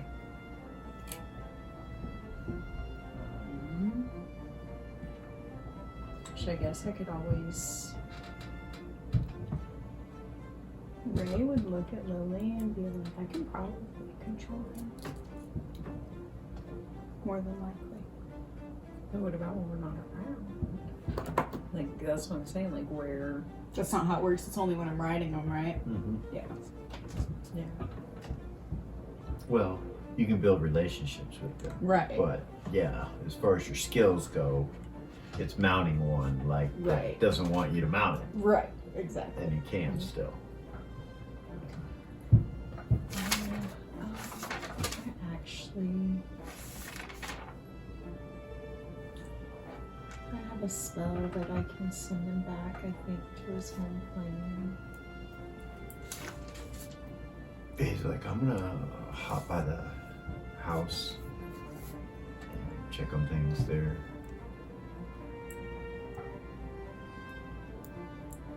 That's where I'm gonna go. Okay. Oh, yeah. And then I gotta go by the Sith and make sure everything's good. for Ray tonight. would look at Velia. You want to go to the temple or you going back to the house? Let's go. Okay, let's go. Velia and Ray are gonna go away. All right,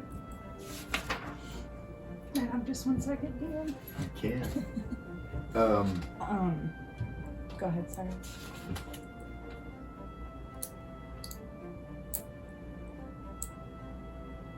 Yeah. Yeah, I have something in memory that I can send him home. Yeah. Okay. I'll go out on the deck where he's at. Okay, he's up at the top deck, up there where the catapult or the large energy weapon was located, right here. He's sitting right here.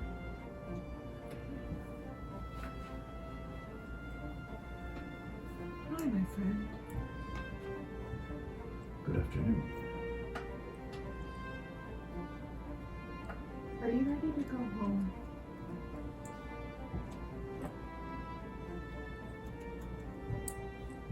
I'm not sure where my home will be now, but perhaps it's best that I offer my services to those of goodness within the heavens still. I just don't think you'll be safe here. And I wish that I would have left you in the heavens, but everything happens Stop. so fast. Do you have a wish spell in memory? Okay. Just checking. She hasn't memorized any 9th level spells Okay. yet because Alright. she just leveled. All right. Continue. Now you know. Now you know. Check. Oh goodness. But everything happened so fast that I didn't think about it. But I think it would be safest for you if I send you home. And I can do that if you'll accept my spell. I can send myself. If you wish to save that spell. Okay. It's been wonderful getting to know you. Peace and blessings up to you. You as well. He disappears. You feel the spell disconnect. I'll head back down. All right. Everybody's coming out of the ship by the time you get back down. I assume unless somebody stays. Vay comes out.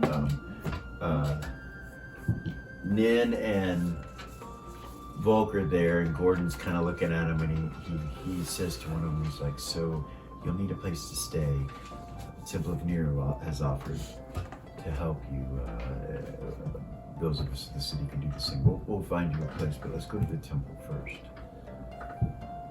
And he kind of looks nervous for a second, and then he looks at Nin, and they nod. He's like, "It's okay. You offer to seek refuge with the Temple of Nero. They will cause you no harm."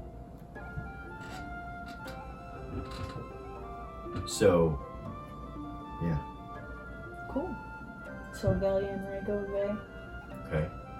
Zero and Arrows will go to the temple. Zero, Lily, Myra.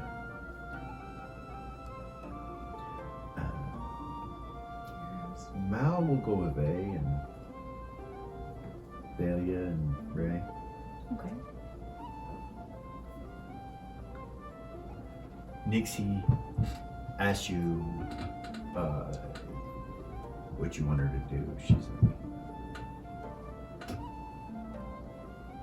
She would tell her just hang out. You can hang out in the hero sector. I'll show you where it's at. That's where we're going right okay, now. all right. Do you want me to just come to you when you get there so I don't have to walk through the city, or? Sure. If that's what you want me to do. Probably would be better, don't you think? Okay. That's fine. All right. Gorg, he'll go to the temple. Braid says that he must return to the temple. He looks at Eris. He's like, I must return. Of course. All right. Party splits in two. Yep. We Half split of the you party. go home, go to the house, the hero's headquarters, and half you go to the temple. Do the temple first. All right. You head down from, you all are kind of walking together, and as you come onto the promenade where the stairs go down the circle, let me pull up the map real quick for you.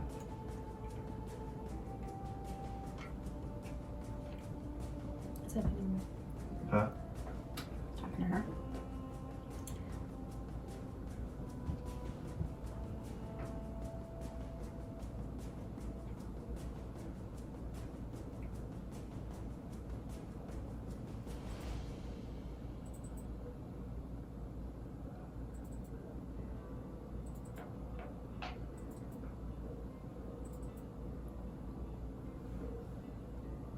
So as you come onto the promenade, actually as you come out of the area where you're at the top, it's kind of a military section that's right underneath you, but the top where you're at is an actual bay where all the ships are. Mm-hmm. So as you come down the steps on that military section, that promenade section, and also, okay, so sorry, let me rewind. The promenade of the first section of the bay where you guys come out is lit the fuck up Okay. with possibly illusionary magic or just lighting, you're not sure, but there are advertisements that are appearing in thin air up against walls. There are booths and little businesses that are all along this promenade. The first thing you see is a sign for Sith whiskey.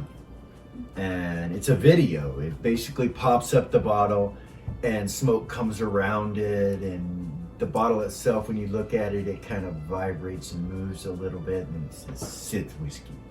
And then it goes, and you hear Era's voice say, "Come to the dark side." And then it fades away.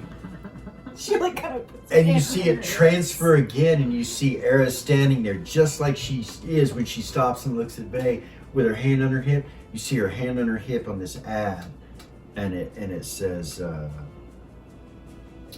Blue Jeans by Eris, a blue jean collection by Eris. Purchase yours now, and it shows all the locations within Mirabilia to buy it.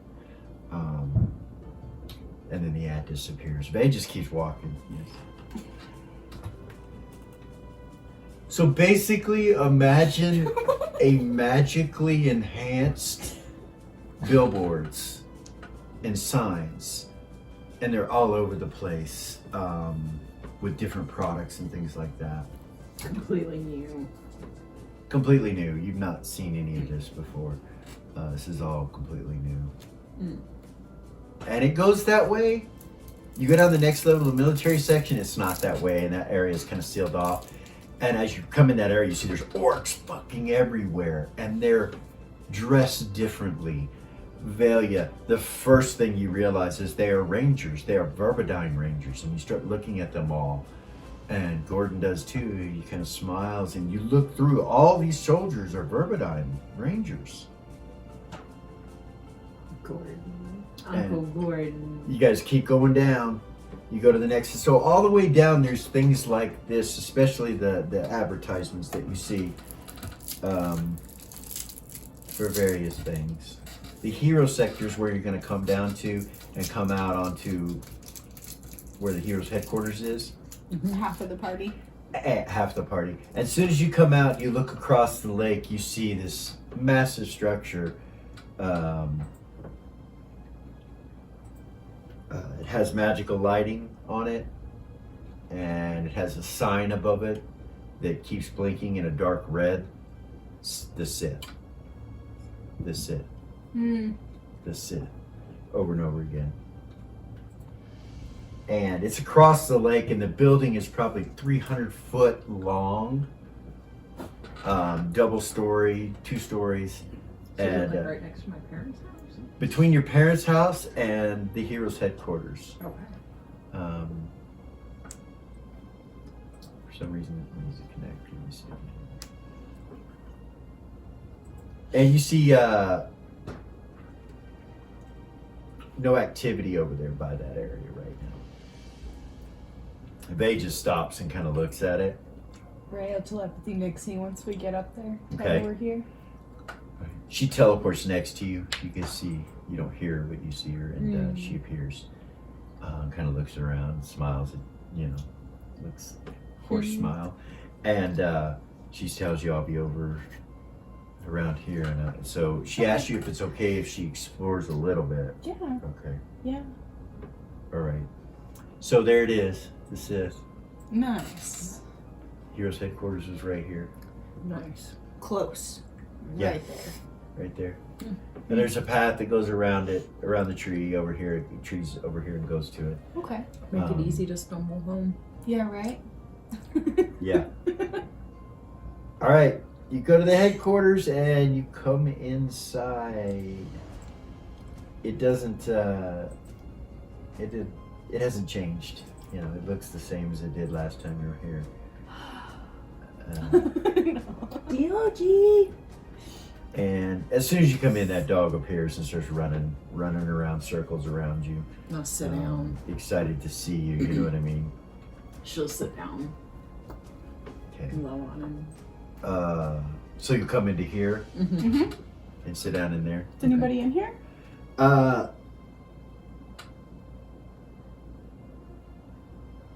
No, but from the level above you, you hear, welcome back. And you look up and you see David. He's waving at you guys. Then you hear a bunch of pitter pattering upstairs, like little feet running.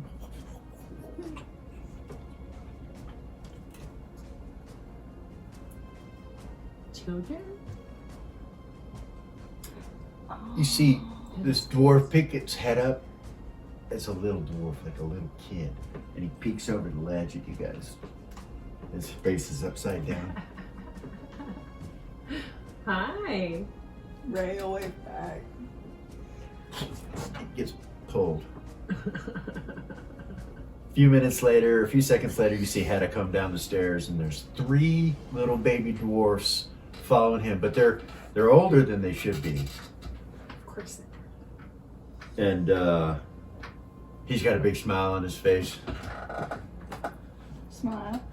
He comes over and starts hugging everybody. It's good to see ya. And the babies just kind of go crazy and run around you guys and come up to you and look at you. They're in diapers. Did we all come in here, or is it just half the party. just half? Just the half the Okay. party. Valia, Vay, Ray, Mal. Ray would look at the kids and then look at Hedda and be like, "How long have we been gone?" I think it's 3 days, love. It's good to see you. Good to see you. Where are the rest of them? They went to the temple.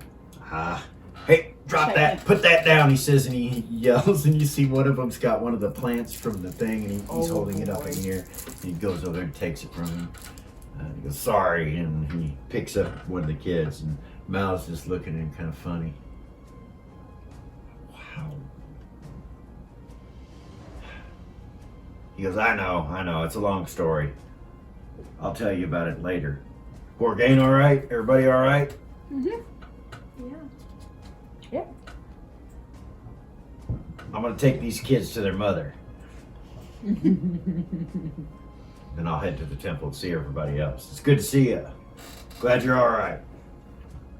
It's good to see you, Hedda. He leaves. He goes back upstairs with the kids after he wrangles all 3 of them. One of them holding onto his leg. They're definitely older than They should be. they should be. Triplets. Look identical. David ends up coming down the stairs now, and he's like, welcome home. Big party tonight, evidently. Yeah. And he looks at Vay and Vay's like, yeah. Speaking of, where's my other brother? Do you know? I think he's hanging out with his friends. He's probably with Bella and them, I would guess. looks like somebody's giving people jobs. And he looks at Vague. Vague kind of smiles at him. And goes, well, yeah. Help people make money, make a living, that kind of thing, you know? Who better to work for than the Sith family? And he kind of smiles at him and he goes, so where's Gitcha? And he's like, oh, she hasn't left that room since you've been gone. He's like, oh, okay. He looks at you guys like, I'm gonna go check on her. Cool. Please be Your careful. Dog's still going around you. Sure, I would look at Valia and be like, the first thing I'm gonna do is go take a shower. She Yeah. looks down at herself. I'll be back. She's gonna go. Don't leave. She's like, don't leave without me. Okay. She's gonna go take a shower. Mal goes and sits down in the center there when you guys are doing that. Starts talking to David. David starts asking you questions. There, you'll listen to him. Okay, she sits down. She with doesn't trust David now. Okay, so the rest of the party, they end up going to the Temple of Mira. They go all the way down to the bottom section and to the temple itself. As soon as you walk in the front door,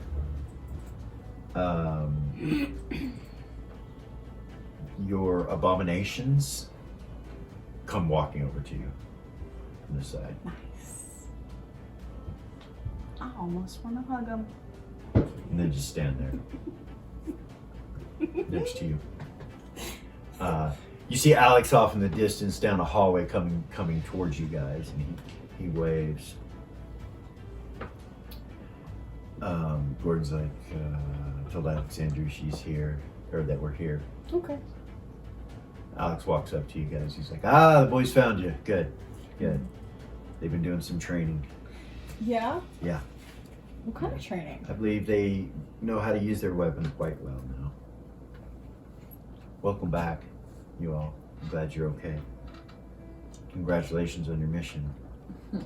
Gordon kind of looked at him and goes, yeah, it's weird. I don't know what to think about what just happened. Kind of looks over at Lily for a second and he's like, you okay?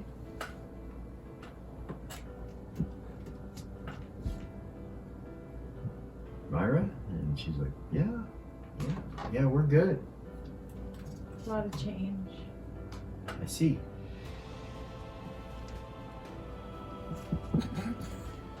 Eris would kind of giggle with the awkward silence.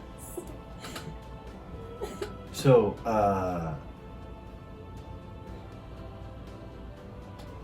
Alexandria says she will meet you guys here in just a minute. Zira, Yeah. you got a minute? Alexandria says that to her? No, Alex. Yeah. He Let's turns, go. walks off. You follow him? Yeah. Okay. I knew it. I knew there was gonna be something. You get over down the hall, start walking down the hall, and he's like, so, What is it? Tell me. your son and your brother, Yeah. they're on the second level Mm-hmm. in the war room. Okay. They requested your presence. Okay. What's going on? I'll let them explain it to you. I just told them I would let you know. He looks over at the two abominations again. He's like, anyway, it's weird having them with you everywhere you go, isn't it? Not really. I'm sure it's weird for other people. No. She kind of laugh. Yeah. Okay. Let me go give this to Gordon. She went to the ring and then I'll go. Oh, well, I can give it to her. Okay. She'll take it off. Okay. All right. Alright, yeah, she'll go. All right. Uh-oh. She goes up to the second level. You guys are standing at the door, Lily and Myra and Gordon and Erez and Nin and Bo. Mhm. And Alexandria kind of peeks her head around the corner and goes like that over towards the nearest section. And you guys go to that middle hallway and Nin follow you looking around and you see the golems and all that shit. She says, welcome back, you all. Congratulations on your mission. guess it was successful in some way. In what way? She looks over at Nin and Volk and she says, "You're more than welcome to stay here. We talk about the situation in full later, but I'm sure you would like to clean up and get settled and kind of wonder and talk about where you're going to live and what you're going to do. So if you would follow these priests over here, they'd be happy to take care of you." You see a couple of priests standing there. She turns and looks at Tuffy and she goes, "You need to go ahead and take care of your business." And Tuffy nods and he looks at you guys, smiles. Eris will walk up to Nin before she leaves Okay. and be like, "It was so nice to meet you," and she'll try to hug her. See what she does. You hug her. She doesn't stop you, but she doesn't hug you back. She's like, "Nice to meet you as well." And she bows. They go off with a priest. Tuffy says, "I'll holler at you guys later. I'll see you tonight." Alright. He walks off. Gordon hands her his ring. Mm-hmm. And Alex walks up and hands her the other one. I was hoping he wasn't gonna be a shit about that. I'm not giving it back to her. He looks at Eris and Gordon. He's like, "So, I know I told you that I would keep the kids here, Mm-hmm. and I did, but it wasn't easy. They wanted out. They wanted to do stuff. Yeah. Yeah. Like what? Well, Eris is wanting to go to the Temple of Tarnak. Oh yeah? Yeah. That's been the thing she's been mentioning, and she says she wants to go and hang out with her friends. Her friends? Yeah, they have no friends. I don't know what she's talking about. There's been nobody in here, and they have not left, so. She's here? Yes. Okay, I'll go see her. Maybe I can take her to the temple. He tells you where she's like, "I'll take you to her." He walks back, and Gordon like looks at you, and he's like, I'll you want me to come? Alexandria says, "We have time. If you guys just want to wait, I wanted to make sure you guys were okay and see if you had any questions or anything. There is one thing. The bandits, around when Crazy Dog Canyon was Crazy Dog Canyon. It's kind of looking. You remember the bandits Yeah. in those hills? And, you know, we thought Crazy Dog Lake made the bandits into dead bandits or whatever. Evidently some of them survived. Anyway, they're holding the city of Beacon for the heroes of the North. They've sent messages to Mirabilia stating that they have control of the city of Beacon and they are holding it for the heroes of the North. I thought the city of Beacon was leveled. So the city of Beacon is mostly destroyed. Half of it's underwater. Like they're holding it. The keep and the areas up above are fine on the plateau. Some of the structures are destroyed, but keep for the most part survived. Like holding it for us as allies? It appears to be that way, yes. So there's that. Okay. And there's been some other things, as you can see, the city's changed a little bit due to your friend, due to the Mages Guild and your friend Vay, the anti-paladin of Mir. The city's changing a lot. So, anyway, if you have any questions, let me know. We can get caught back up. I'm sure you guys want to get cleaned up and spend a little relaxation time. Congratulations on the vessels.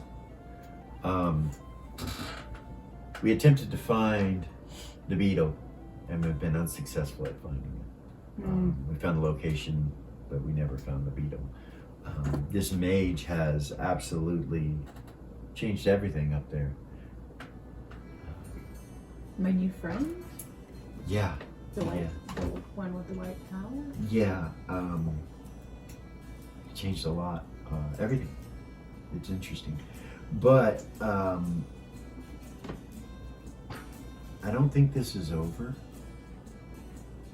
I think from what you guys have done or experienced, that we have more questions than we had before you left. It's not your fault, but there's a lot going on, and I think we need time to collect more information to know exactly what is happening. In the meantime, enjoy yourselves, clean up, welcome home. When I can feel that she's gonna stop talking, Iris is gonna pull out her songbook Okay. and start writing lyrics. Okay. This is all going on. All right. Oh yeah.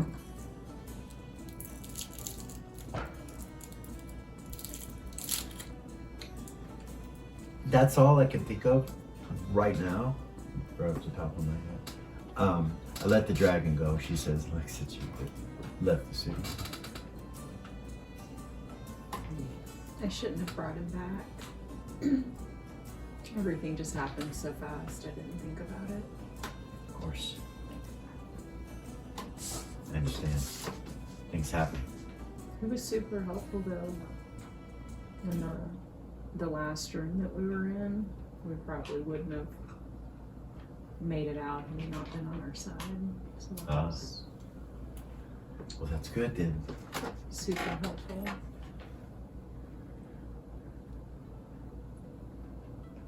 All right. Go get cleaned up and get yourself straight and everything.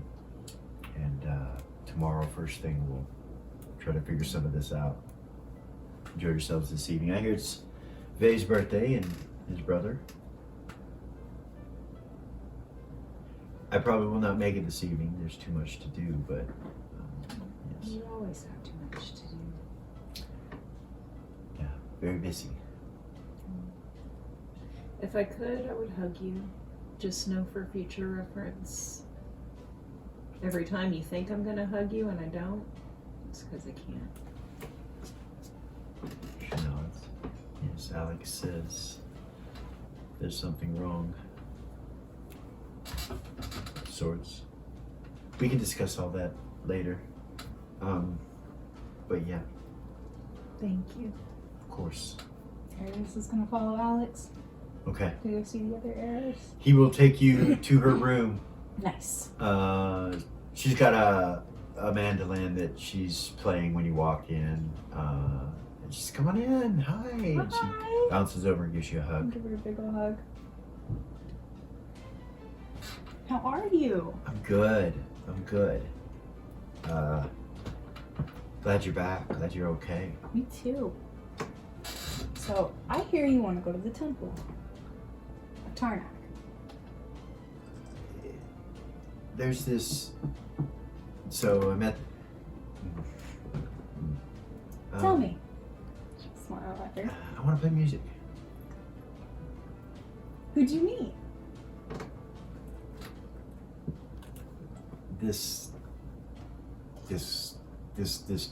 These guys. They have a band, Oh yeah. and yeah.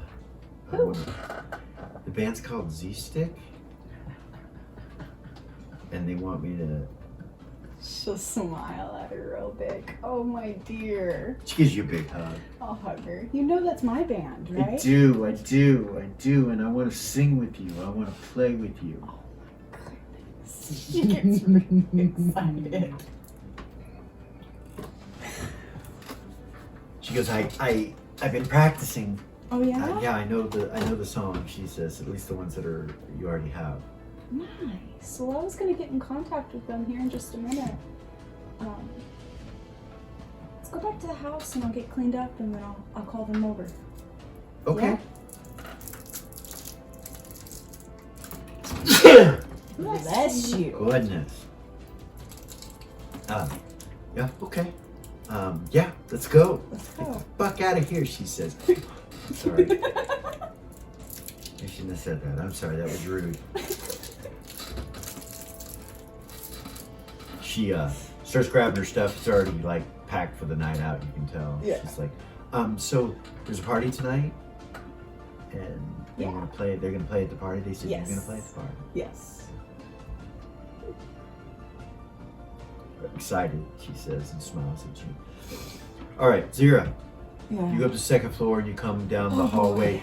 And when you walk in the hallway, you see nothing but orcs in this hallway. And they're all wearing these gray outfits and their bows and Nice. superior looking weapons. And they all kind of turn to look Fuck at yeah. you. And, immediately. According. You go past him and you go into the war room, and your son's in there with your brother and about 25 orcs. Mm. They all stop when you walk in. Your brother's, welcome home. Thank you. Zirin says, welcome home, mother. Glad that you made it back and you can be a part of this. Please, come, take your place. Sure. You come around the table over to the head of the table, and you can see that there's a battle mat that they got constructed Okay. with structures and miniatures. And you're looking at it, and he's like, "This is the sisters' compound." She gets a big old smile on her face.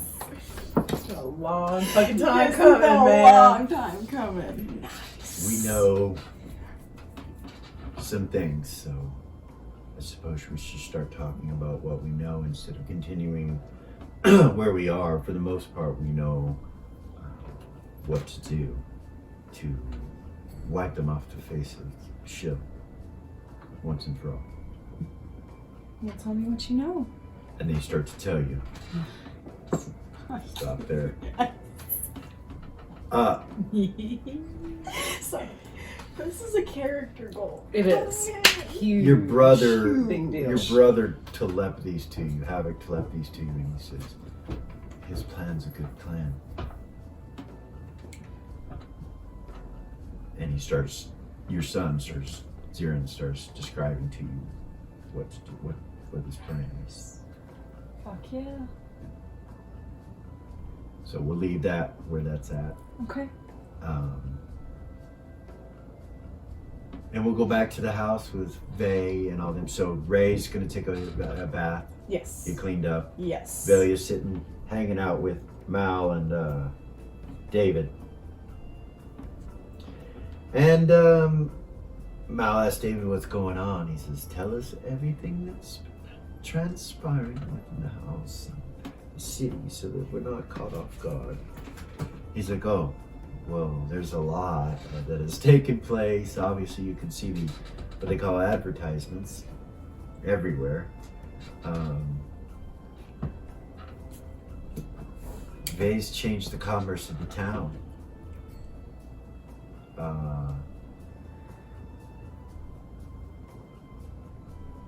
Literally has to have something to do with Jamal, because it's so smooth and clean the way that everything came out and is working that they have to be on the same page."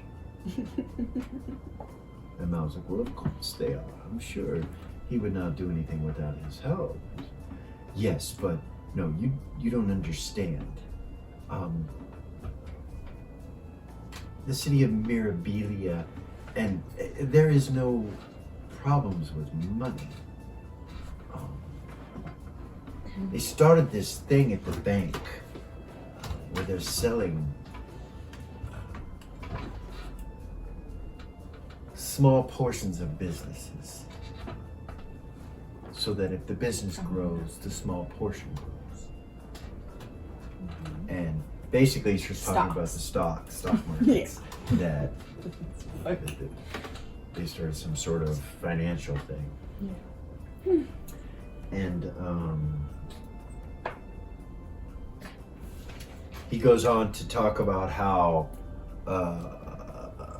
evidently the continent is now in recovery. Like, all the cities are recovering. They're trying to clean up from the war and all that. That none of the good dragons are anywhere to be seen, or there's none of them.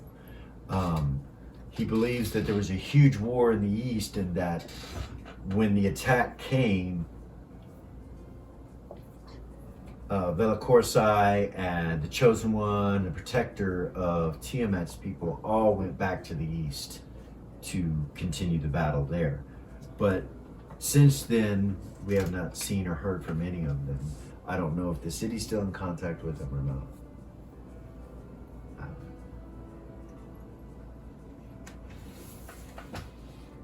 And then, you know, he just goes on and starts telling you personal things about the kids, about what they've been doing.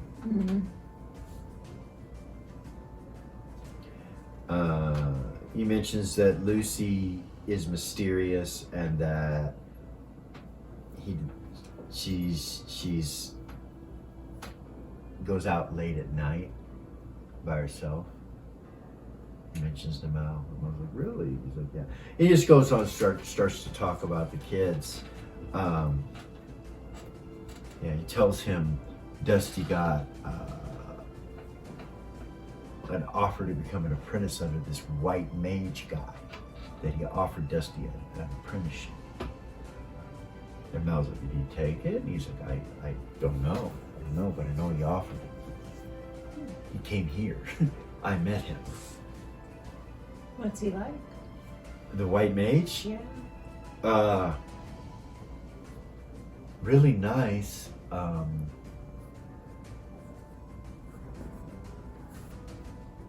Almost like he could see through everything. All my thoughts, he could see that. He could see everything. I was very uncomfortable. He may have been nice, he may have been sweet, he may have been all those things, but I was very uncomfortable with him. And Mal goes, oh, so your thoughts were not necessarily of the pure nature. And David goes,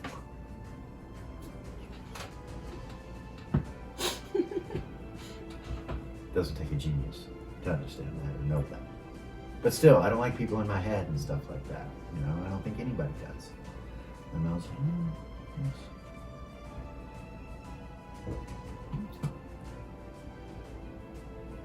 Then,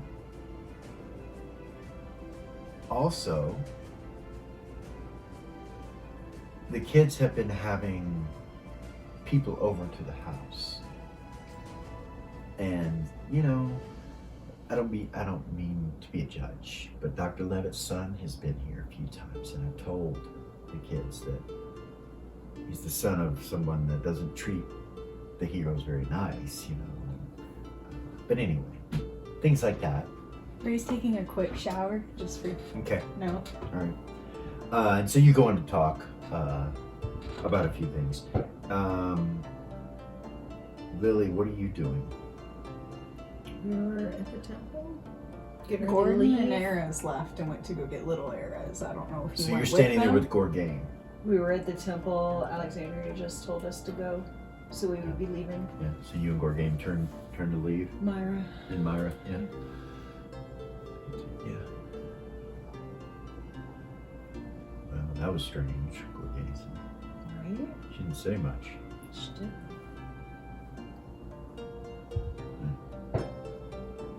Time to have a drink. Definitely. Or two. Myra's like, yeah. Yeah. That would be good. To the house? Yeah, let's go. To the house. You guys go. About that point, you'll make it back there. Come inside. David greets you. Hey, guys. And he looks around. He's like, where's Ares?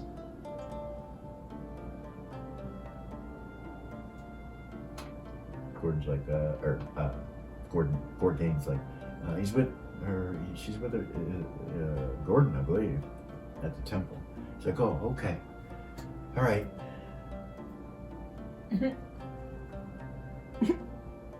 I'm glad you guys are back. I'm glad everything went well. Lots been going on here. I've been trying to keep things together here at the house. Had his kids have been born. The temple near sped things up, I guess. Yeah, they're cute little fuckers. It's cute because they run him ragged when he has them. There's 3 of them. Triplets. Something fun to watch. He said he was taking them up to his wife. They got married. Yeah. Yeah, you guys know that, right? No. Yeah, they got married. Hannah's married now. Goodness. How long were you guys gone? It was like 3 days here. I guess for like a day. Oh, I'm not there yet. Not even. Yeah. It wasn't even a 24-hour period. No. So time's different. Okay. Cool.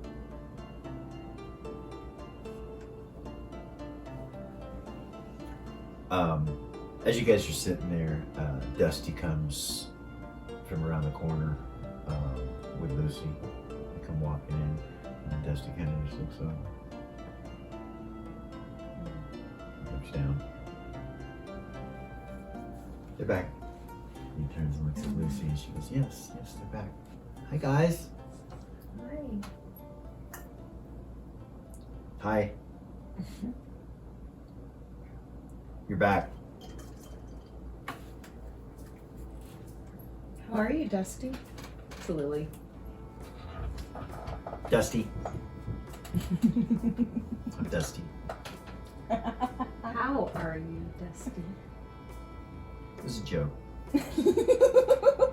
You never made a joke. You hear Ray giggle from down the hall. Okay. Lucy goes, "He's starting to get he's actually got a really good sense of humor. You know. It's hard to tell sometimes, you know." She kind of looks at him. Dusty. "I need a shower," he says. Don't we all? Or bath. Bath. Yes, get a bath. Get a bath. And she goes, "Yeah, you can go take a bath." And he kind of walks past you guys and then stops and goes, "Thank you for coming back." And turns and walks. Up he goes to the showers.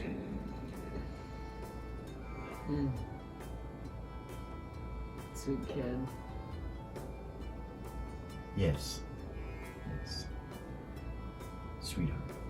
Everything he says is and does is real. So big party tonight at this place, the Sith. I've been hearing all about it. I hope we get to hear stories or things that happened and stuff like that. Gorgon's like, "Oh, I'm sure Erez has a song or two. I'm sure that we can tell some stories." It was an epic, grand adventure, he says. Into the Heavens was something that I'll never forget. "Well, I hope not, you bastard." And he kind of looks up to the second row. She had staring down at him. He's like, "Took you long enough." Comes down. "Hey, Lily, come here." And she'll start to run to him, and then she'll stop. "What's the matter, love? Give Uncle Head a hug. Come on." Gorgain's like, she can't touch you anymore. I'm gonna cry. Some things happened. She got an artifact, and he just kind of stops for a second and grabs his beard, and he's like,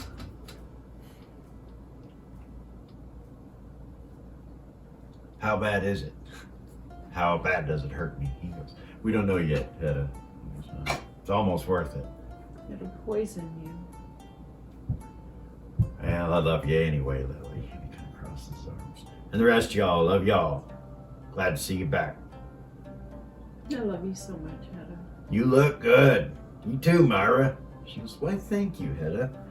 Yeah. You all got a different look on your face. Must have been good for you to go where the Celestials are." "Yeah? I'm so glad to be home. I'm glad you're back. There's been a lot going on here, but not as much probably where you were." You got married, crazy. "I did," and he Without smiles. us. "Well, she made me do it. I already had your babies. I don't mean she made me do it. I mean, she made me do it while y'all was gone. Yeah. She didn't want all the hoopla. She didn't, well, she was tired, shitting herself, angry, bitchy as all get out. Just miserable. And she asked for help, so I went to the temple. And Alexandria told me she can speed it all up, make it happen. And Booyah, done. So I went to her and told her, and she said, hell yeah, get these kids out of me. Yeah. And she said, but first, we gotta be married. Hmm. Yeah. Yeah. So we did it. Congratulations. Small private ceremony. Alex did it. Did a good job. We can do it again though if she wants to. I'm sure she does. And he just kind of looks at you with dread in his face. But if not, yeah, I mean, it is what it is. We got kids. We got, there's a lot of work to do. There is. It's okay. It's no worries. It's good to have you back. It's good to have you back, even if you are changed. Mm. So you're gonna have to tell me what happened. Big gathering, celebration of you returning back from heaven at that new joint tonight. I hear. Yeah, it's Vay's birthday too. Oh, is it? Yeah, I think that's actually what it's more about. But That's not what I saw. no, Advertisements. that's so strange. Oh, they're pretty cool, I think. Yeah. Yeah. Yeah. You can order stuff nowadays, but it takes forever off these little things. You go up to them, and then you go to the place and tell them you want it, and then when they get it, they get a hold of you. You come back, send a messenger, come back. Interesting. Anyway, anywho, kids are taking a nap, or I'd have you meet them. Hopefully, I'll sleep till morning. Poor Gaines like, it's 2 o'clock in the afternoon, and you just kind of, yeah, but you don't know these boys. Yeah, well, they probably won't sleep that long. Well, you can wish, you can hope, dream, all that. This 3 days has seemed like an eternity. Let me I tell can you. make them sleep all night. Oh, I'm not there. He smiles. Yeah. Well, shit. Let's get this party started early. He says, "You tell me all what's going on. Have y'all cleaned up?" About that point, Ray, you finished, and you can go back down. Nice, I will. Okay. You make it back down there all fresh and clean and everything. Valia will take her place. Okay. She'll take DOG and brush hour. All right. Meet you at the door. Hoorah! Clean. Dragon guts and whatnot. Yeah. Yeah, you'll need to clean yourself. Yeah. So, yeah, you get that done. You go up and start doing that. Ray, you're sitting there and you're hearing the conversations, and Eras, you and Gordon leave the temple, Yes. and you go back to the house. Yes. As we're walking up there, I want to telepathy Gordon. Okay. And I'm gonna be like, hey, so I've got this huge idea that I need help implementing. You have a huge idea that you need help in implementing? Yes. Okay. What is it? So my idea is that so you know how like the common folk, they don't really have telepathy. They can't Right. talk to their loved ones from a long distance, but telepathy is really expensive, and it's a lot of magic, and there's all this stuff with it, right? Well, yeah. Kind I of. guess. At least they make it expensive. At least for them. Yeah. Yeah. So I was thinking of a way to give, like, your common everyday person a way to use telepathy. This thing may be called an eye stone, where you imbue it with the magic to telepathy, to send mental pictures, whatever. An eye stone. An eye stone. Okay. Eye stone. I'm not stoned, you stoned. All right. But they can only talk to people with other stones, and Oh. we could sell them. Oh.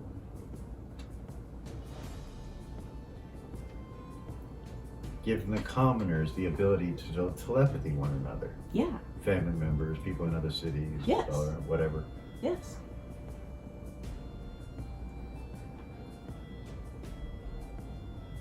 business's ability to deliver things as well. I think it's a great idea. Yeah, Yeah? yeah. For sure. Will you help me? Absolutely. I will help you.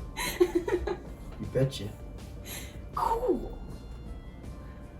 You're so kind. I also want the credit for it, you know. She'll Oh. kind of smile. at Okay. him. Hey, you can be the face behind it. That's fine. Cool. Good idea. So, like, they can telepathy back and forth and send images? Interesting. Like the illusions that we see. Kinda, yeah. It's a great idea, Eris. Yeah? Yeah. You guys get back to the house? Nice. Got little Ares with us. Yeah. You come in. You see everybody. Hedda's there. He's like, hey! Should kind of link her arm through little Ares. Okay. Be like, hey, Hedda. He comes over to you Hug and him. he gives you a hug. Gives Gordon a hug. So everybody, I know you guys met her once, but this is Ares. Hello, lass, he says. It's good to see you again. And she smiles at him. She goes, it's good to see you, Hedda. She goes, so, is it true? And he's like, what? That I'm married? Yeah, I'm already taking love. And he smiles at her. And she's like, no, that's not what I'm asking. She starts to turn like red cheeks, real bashful. She says, no, that you gave your life for Auntie Lily. In the song, and she starts talking about Ares' song, and he's like, it is absolutely true. Absolutely. I'd do it again if I had to. For any one of them. She's like, that is so admirable. You're so kind and so loving. And she kind of looks around the room, you know. And, at that point, Vay telepathies everyone and he says, I'm going to go to the Sith and try to make sure everything's in order. Okay. We'll see you all there. Cool. Ray is going to telepathy Remy and be like, dude, we're back. Where are you? Dude, you're back? Yeah, we're at the house. Holy shit. Why didn't nobody tell me? We just got back. I'm telling you. Yeah. Goodness. Are you coming to the party tonight? Yeah. I think so. Okay, cool. Cool. I'll try to swing by here in a little bit. Okay. Cool. I'm so glad you're back. Me too. That's so cool. We got so many stories, man. You have no idea. I can't wait to hear him. Did you hear about Dusty's? About that white mage? Dude, it was spooky, let me tell you. Anyway, yeah. Did you hear about, Vorin? No. That motherfucker supposedly got in trouble. Oh, yeah? He came The guy on, who was hanging out here at the house? Yeah, he came on to Princess Denamora. The elven princess.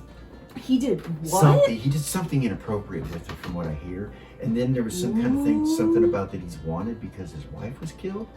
Did he kill his own wife? What the fuck? Yeah, all the way from Volscar. So she lives in Volscar, and I guess he killed her and his kids. Something with his kids. And that kid Benny is not his son. No? No, he basically has been captured by him, from what I hear. Anyway, they're looking for him, that Warren guy. He's wanted. Well, fuck, man. That's intense. Crazy. Other things too. He says, I'll come hang with you. I'll come see you as soon as I can. All right. Let me get this chick off me, and I'll see you in a Oh, little what the fuck ever. She'll disconnect. Eris is gonna telepathy Mac, Falcon, and Jeffrey. Okay. And be like, I got some stories. You guys want to come practice some music? Hey, they scream in your head, all of them. What? You're back? She like makes that in real high. She's like, fuck. Right on. Where you at? I'm at the house. We'll be there. Okay. Mac's like, take it easy. She probably just got back, man. too hard. Clean cantrip herself. Okay. Who? Ray? Eris. Oh, Eris. I'm sorry. Eris. Yeah. Trying to think. There was. That's why I have notes. And take little arrows up to the roof. Okay. Yeah. Yeah, she will go up there with you and she will tell you that she knows what she wants to do. Oh yeah? Yes, I want to be a bardic priestess. Oh Tarnak. yeah? Yes. That makes me so bardic priestess happy. of Tarnak. That's what I want to do. That's beautiful. Because I love healing. And I like music too, so that's what I'm going to do. If that's cool with you. Of course. Whatever it is that you want to do. So I've really been practicing. Yeah? She says, Well, yeah. let's go see where you're at. Okay, cool. Take her up there. Okay. Sit down and start practicing with her. All right. She's as good as you are. Really? When she starts playing your parts, you realize she's playing your parts, the parts that you normally play. She's playing. So she'll teach her how to do like the reverse of it. Like if the part that she plays is rhythm, she'll teach her how to do lead Okay. and vice versa. All right.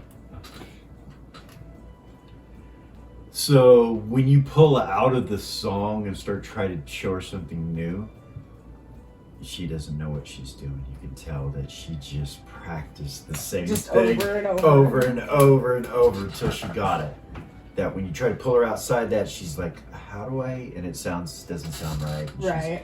She gets confused and then kind of aggravated a little bit. She's just, damn it. It's okay. Okay, I see now. But we're gonna play new songs too. what she was playing was epic. was epic for her. You're like, wow. Hmm. And she says, I know all the songs. Okay. So what she'll probably do is have her play a couple of songs with us, and then the new songs that Yeah. her and Mac and Falcon are gonna write that she won't be able to pick up like that, she'll Okay. have her sit out on. Okay. Yeah? Yeah. Seems like the best idea. Okay. She's excited. Very excited.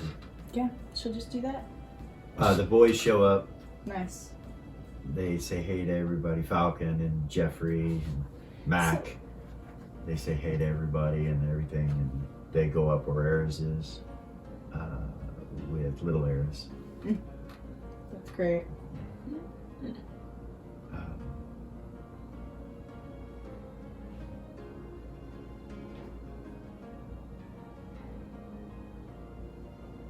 They call her JR when they come up.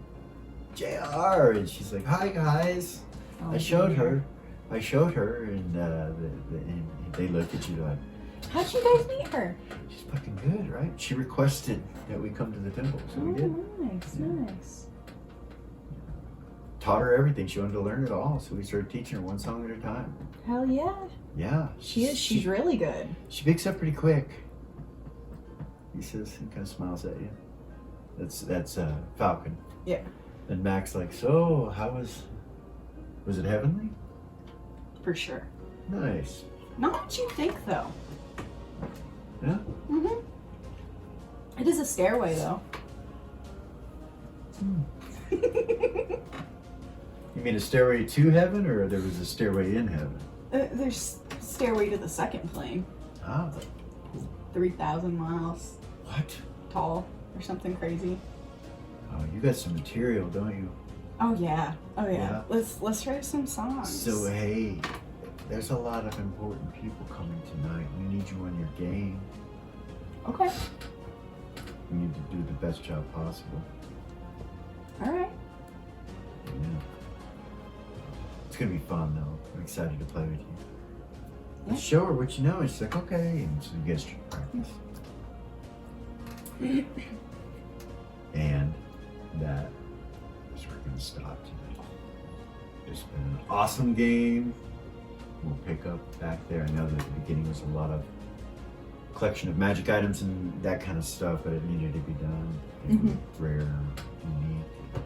Hope you guys had fun. Yes. Yes, it was so much fun. Thank you guys for coming once again. I'm Mupahu, joined with Wachi and Chikala, and this is Original GM. We will see you next time. Like, subscribe, share, all that jazz. Peace. Peace.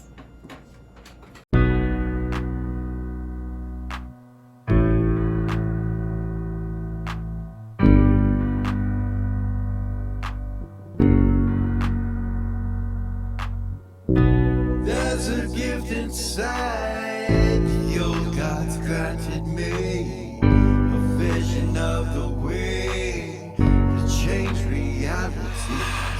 In the shadows creeping, can't rest your weary head.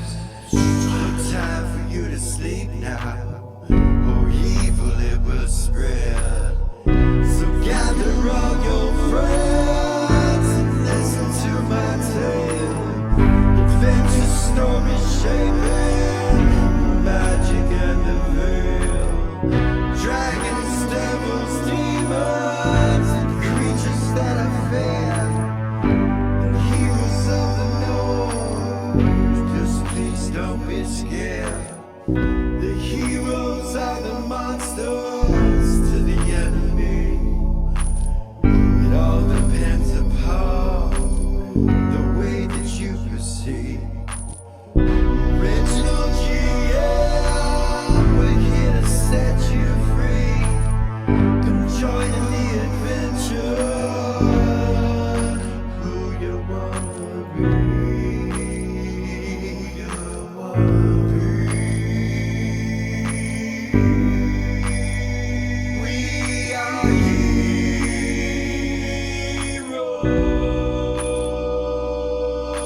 heroes.